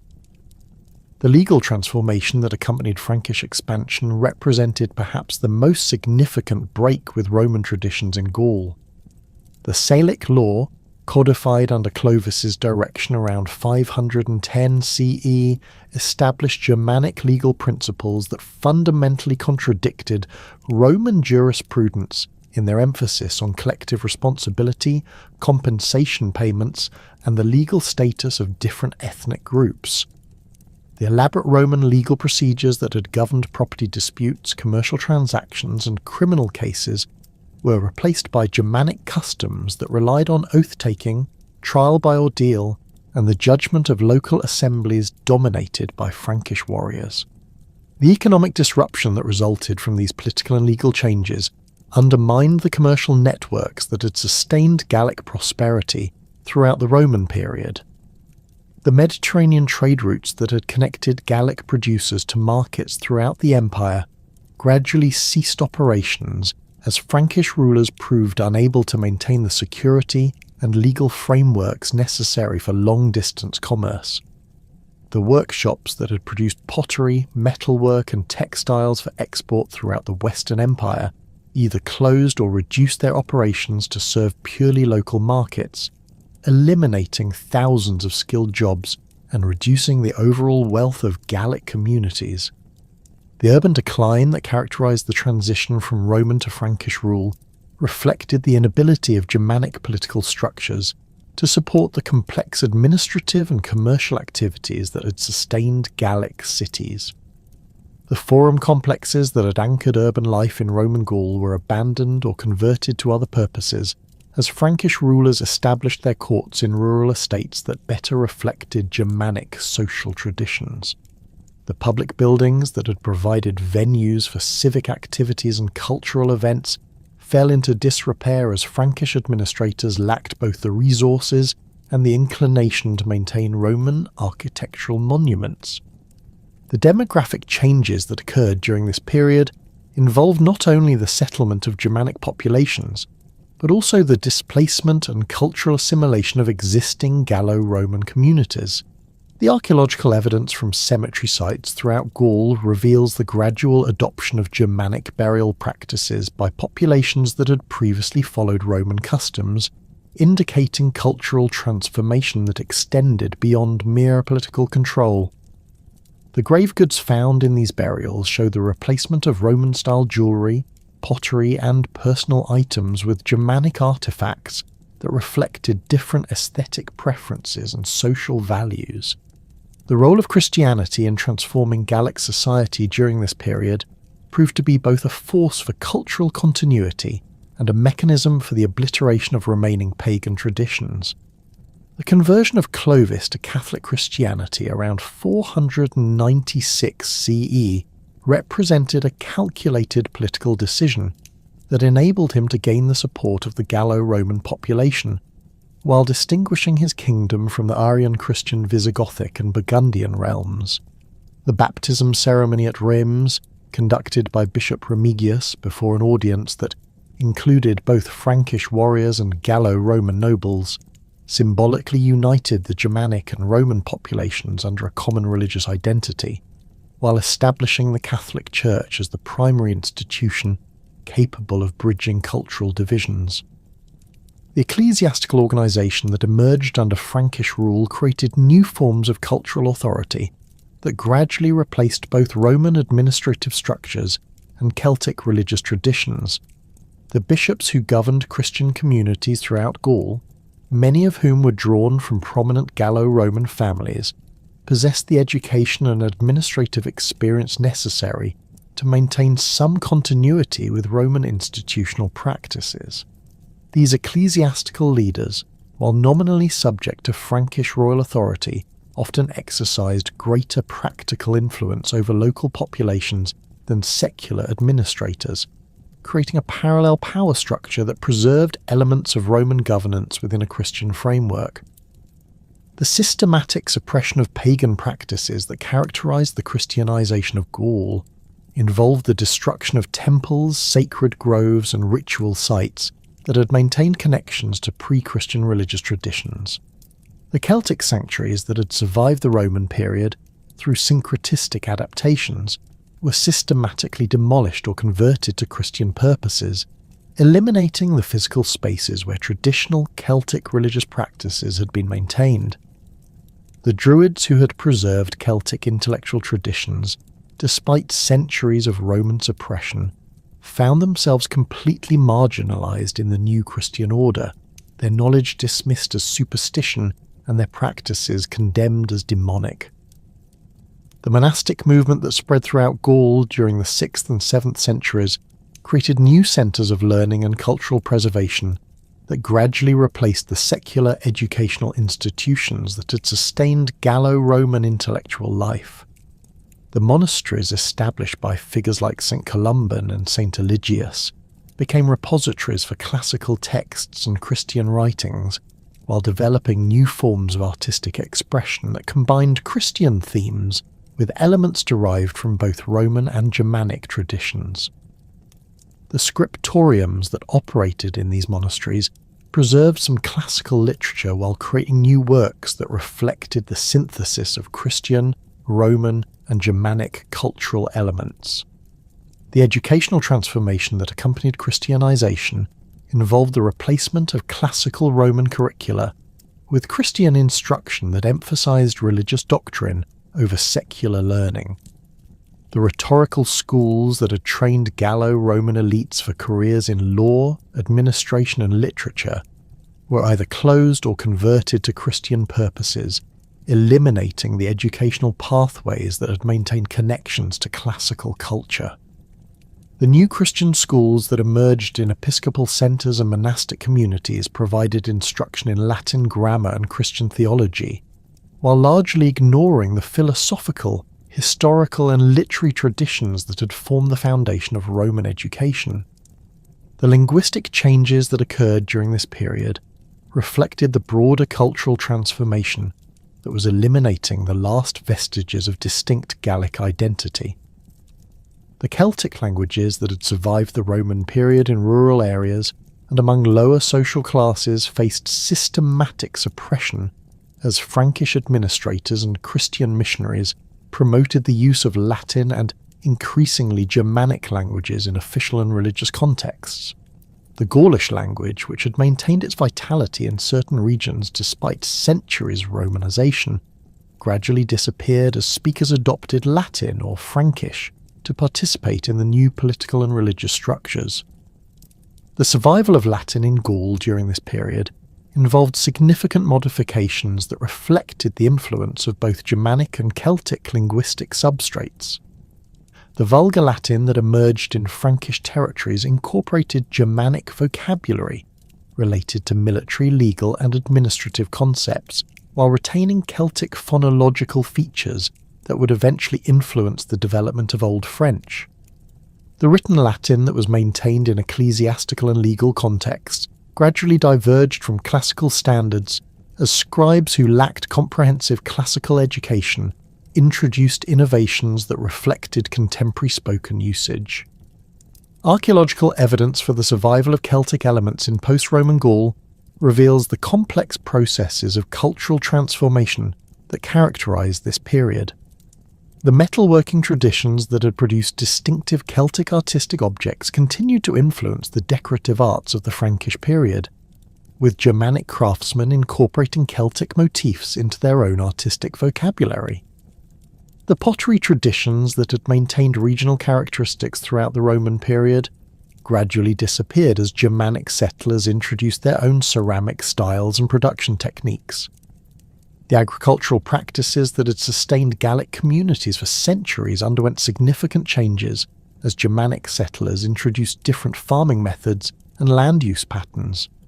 The Roman villa system, which had organised agricultural production around centralised estates worked by slave labour, was replaced by Germanic settlement patterns that emphasised smaller farmsteads operated by free peasants. The field systems that had been developed during the Roman period were often abandoned or modified to accommodate Germanic agricultural practices that reflected different environmental conditions and cultural preferences. The craft traditions that had maintained Celtic technical knowledge and artistic sensibilities faced systematic disruption as Germanic settlers established their own workshops and production centres. The specialised knowledge that Celtic craftsmen had developed over centuries of metalworking, pottery production and textile manufacture was gradually lost as the social structures that had supported these activities were dismantled. The apprenticeship systems that had transmitted technical skills from one generation to the next were disrupted by the social upheavals that accompanied Germanic settlement, resulting in the loss of sophisticated manufacturing capabilities. The religious syncretism that had characterized Gallo-Roman spiritual life during the late imperial period was systematically eliminated as Christian authorities imposed doctrinal orthodoxy and suppressed practices that retained connections to pagan traditions. The Celtic deities that had been incorporated into Roman religious systems through Interpretatio Romana were condemned as demons and their worship prohibited under severe penalties. The sacred sites that had maintained their religious significance through centuries of political change were desecrated or converted to Christian purposes, eliminating the physical spaces where traditional Celtic religious practices had been maintained. The artistic traditions that had flourished in Gallo-Roman communities during the imperial period gradually disappeared as Germanic patrons commissioned works that reflected their own aesthetic preferences and cultural values. The sculptural programs that had decorated public buildings and private residences in Roman Gaul were either destroyed or abandoned as Frankish rulers showed little interest in maintaining classical artistic traditions. The mosaic workshops that had produced decorative floors for wealthy Gallo-Roman homes ceased operations as Germanic settlers preferred different forms of interior decoration that reflected their own cultural backgrounds. The enduring influence of Gallic history on French national identity would not emerge until much later periods, but the processes of cultural transformation that occurred during the 5th through 8th centuries established the foundations for the medieval European civilization that would eventually claim the Gallic legacy. The Frankish kingdom that emerged from the conquest of Roman Gaul preserved certain administrative and legal traditions that maintained indirect connections to the Roman past while creating new political structures that would influence European development for centuries. The development of feudalism in the territories that had once comprised Roman Gaul reflected the synthesis of Germanic, Roman, and Celtic social traditions that had occurred during the transition period.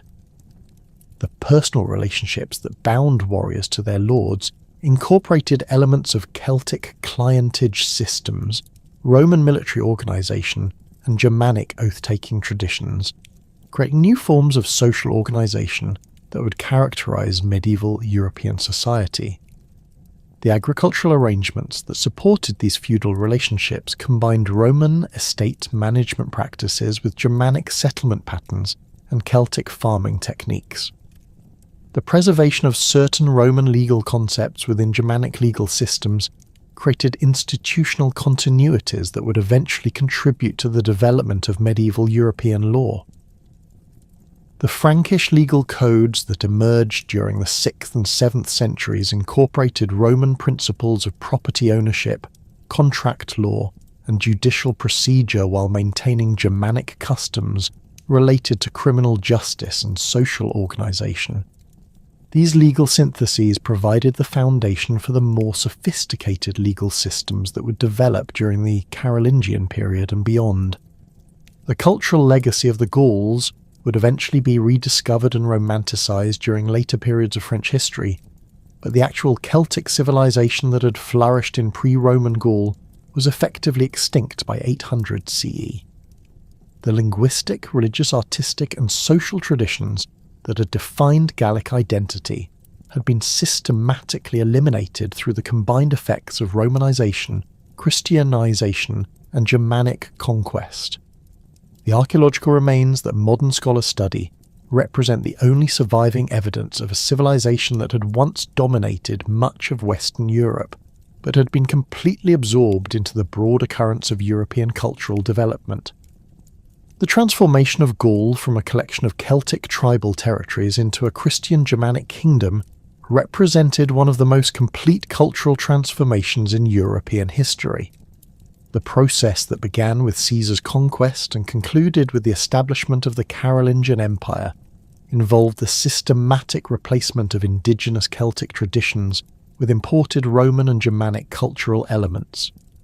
By 800 CE, the last vestiges of distinct Gallic identity had disappeared, absorbed into the broader European cultural synthesis that would define medieval civilization. The Gauls, who had once challenged Roman expansion and created sophisticated political and cultural institutions, existed only in historical memory and archaeological evidence, their living culture having been transformed beyond recognition by centuries of foreign domination and cultural assimilation.